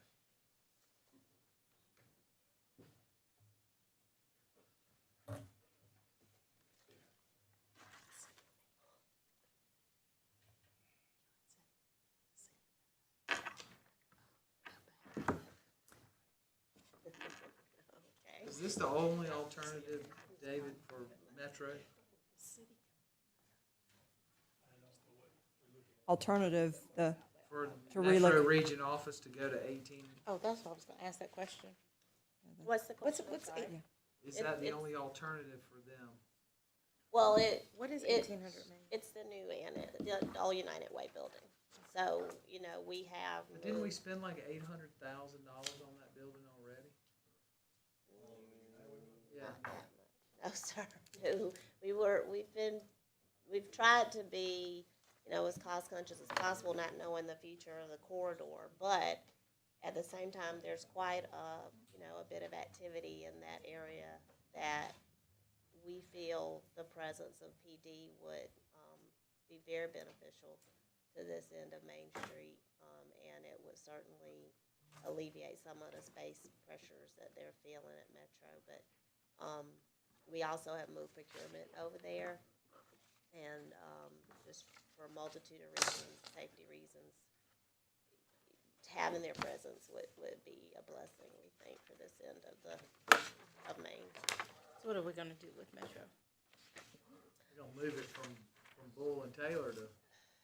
No, I'm just saying, so what are we gonna do with that David, building? have you and Chief talked about the old Metro?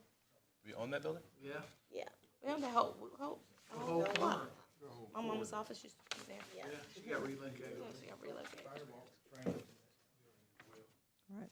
But that's a good That building historic? opportunity potentially That as building well. historic, is it old?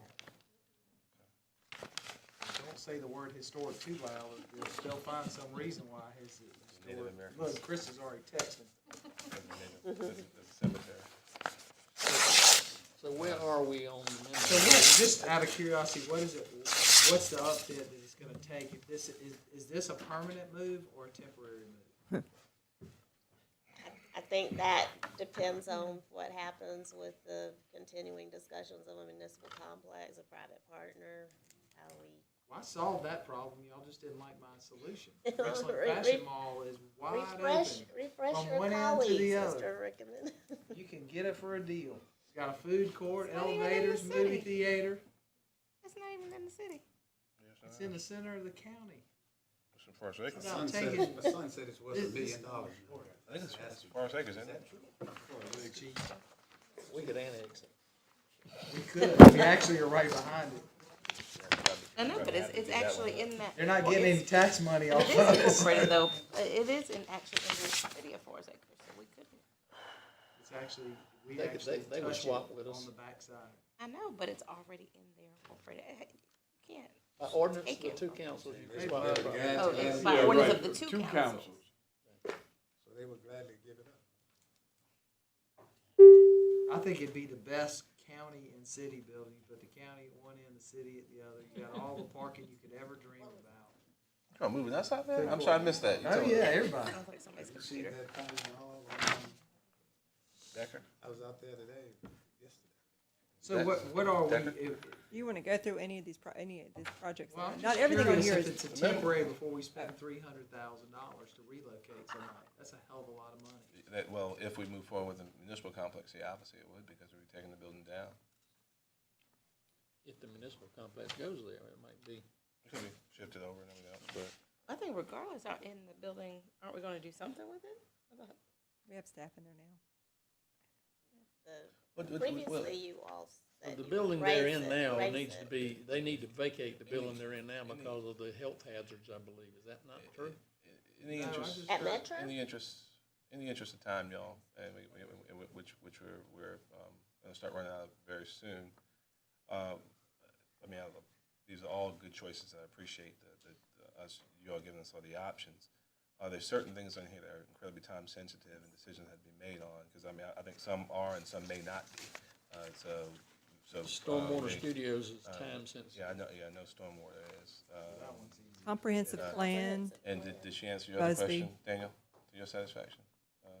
Legal? No, You yeah. got Yeah. clarity on that? Okay. Comprehensive plan, Busby Street. Right. The fire station generator. Okay. The SCBA. That's really, the things that we put on here are probably more the urgent needs of all the, all the needs that we have.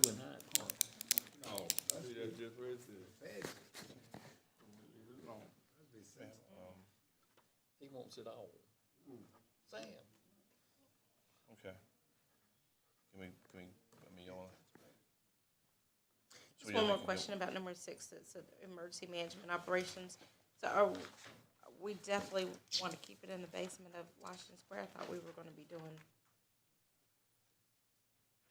something with that too.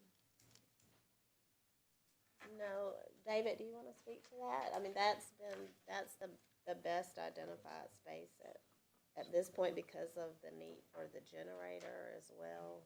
And that generator would then serve across the street for our fear of ever losing our IT functions. My redundancy, just redundancy needs, why don't we just do that? Don't let me speak for our facilities person. And I was just saying, that's a lot for, because I mean, it wasn't the goal to stay in that building. Meaning the discussion we previously had about a standalone facility for emergency management. Or moving it to a new complex. Or just, We wanted to get out of that building. Get out of that building, yeah. Yeah, this is Okay, so this is Washington Square. Okay, Yeah, so- we would So be. where they're currently at the They're at bottom of Lady Lady Street. Street, they would move to Washington Square. This would be investing in our, this would be investing in Our own facility, and then across the street from Washington Square is where IT is housed. Right, and that, we're paying rent there though. We are. Okay, so this would be at the bottom of Washington Square, so they would move from where they are at Lady Street. I was thinking, even though it's at Washington Street, it's that Right. corner, so I was thinking it was where they are now. Yeah, the goal would be to get out of Lady Street, get out all functions out of Lady Street ultimately. The Washington Square is not generated at all, so we would generate all of Washington Square to include our computer function in Washington Square. So the whole building would be generated. Which is a temporary location too, right? If we build a municipal complex, we would vacate that building as well. The generator, the thought is when doing that, we will do it so we can take it with us on that project. It's being designed so it can be moved. You said it's portable? You said it'd be portable? It's not portable, but it will be designed so it can be relocated to Did we another. just do a rental trailer? Not portable, but movable? No, I'm serious. It'd be sta- They- it'd be a Cat's stationary got stand. rental trailers all over the place. That's standard operation. They do, there's two in front of the Baptist Hospital. Right now, yeah. We did look at cost of rental with Harry, and it was not feasible. Really? How much juice do you need for that building? Off the top of my head, I don't know. We've had G&K look at designing the project. Will you do diesel or natural gas? That's kind of an area we're looking for, asking for a space behind our parking garage to put it on the ground. Some difference in. Natural gas is on the Assembly Street side, but they're looking at those options now. If it has to go in the deck, it might have to be natural gas. Should be better in the long run. Cost per cubic foot is so cheap. G&K's looking at both Demand's of right those there. I'm satisfied with the manager's memo, and I can support projects. I do think we do need to have discussions about parks, and we need to have a discussion about future use of streetscape money. But I think this option is in the ditch, and we need to pull it out this year, and then face those problems going forward. I would say in this memo, my concern is that there's almost $600,000 worth of temporary relocation costs. And I think we need to look at that and see if there's a better way to do that. We wouldn't spend a fraction of the money we're talking about to feed senior citizens? Right. That's what I want. I want to get back.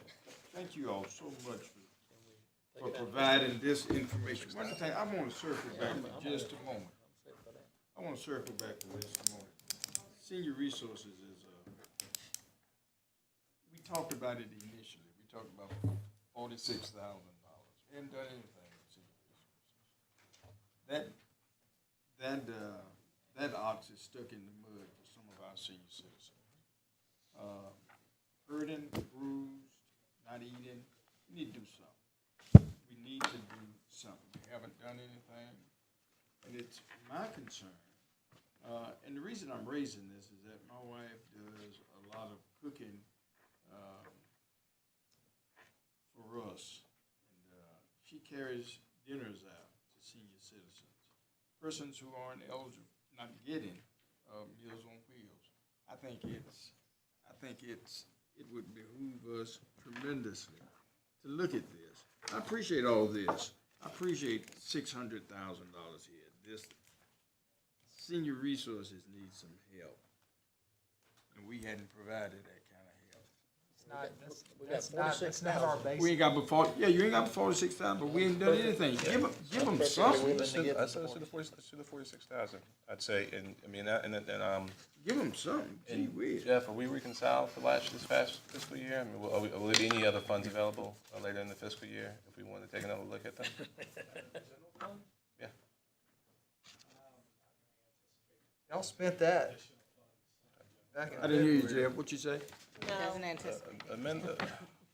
I appreciate the staff's creativity. I share the excitement and concerns of several of my colleagues. I'd say we amend this to spend that $46,000 to help and meet the needs of seniors through the Meals on Wheels program, managed by Senior Resources, and we take it all up as a package later tonight. I agree that our emphasis, and I think there are going to be some more opportunities, y'all. The experience that we've had at Roy Lynch Park, at Pinehurst Park, at St. Anna's, all over the last several years, we're seeing a great trend in some really wonderful public-private partnerships that I think lends itself to the future way in which we're going to get a whole lot of things done in terms of health and wellness and recreation, and a focused effort, particularly on community partners and philanthropic partners, will help us leverage public sector dollars a lot more.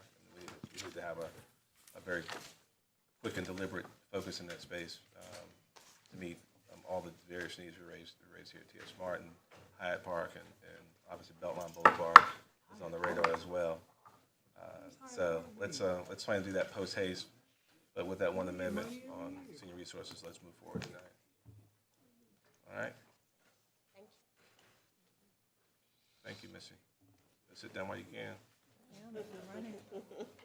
Mr. Mayor, I think there's one addition. Yeah, make a motion, that one. Before we go, Yes, ma'am. did everybody meet? Please introduce her. Okay. I wanted to introduce you guys to my intern for this school year. This is China Phillips. China is a master's in social work candidate as well as a master's in public health candidate. And so she will be working with me on all my health and wellness initiatives. Hey, China. Isn't that, I have to ask, Did isn't you really just that give a us a double singer's peace sign? name? Did you really? It is, I know. I was gonna say, I heard that name before. Yeah. And so she'll come on some evenings and probably do a presentation when she works on some stuff. But she is also a new mom, so she won't be. I told her I'm not going to have her here late on a lot of nights. All You gotta feel the pain. We're all gotta stay all night. All night long. All right, Final thank you, word Mayor. again? A motion? Did you have something to say, Sam? No, I think we covered it. We will have, I'd like us to keep on the agenda the plan discussion next week. On parks. On the park piece, Sam. Yeah, let's do it soon. Let's do it soon. We gotta revive Finley discussions too. Yeah. What's that? I said, 'cause we have Finley to have Park. Finley discussions.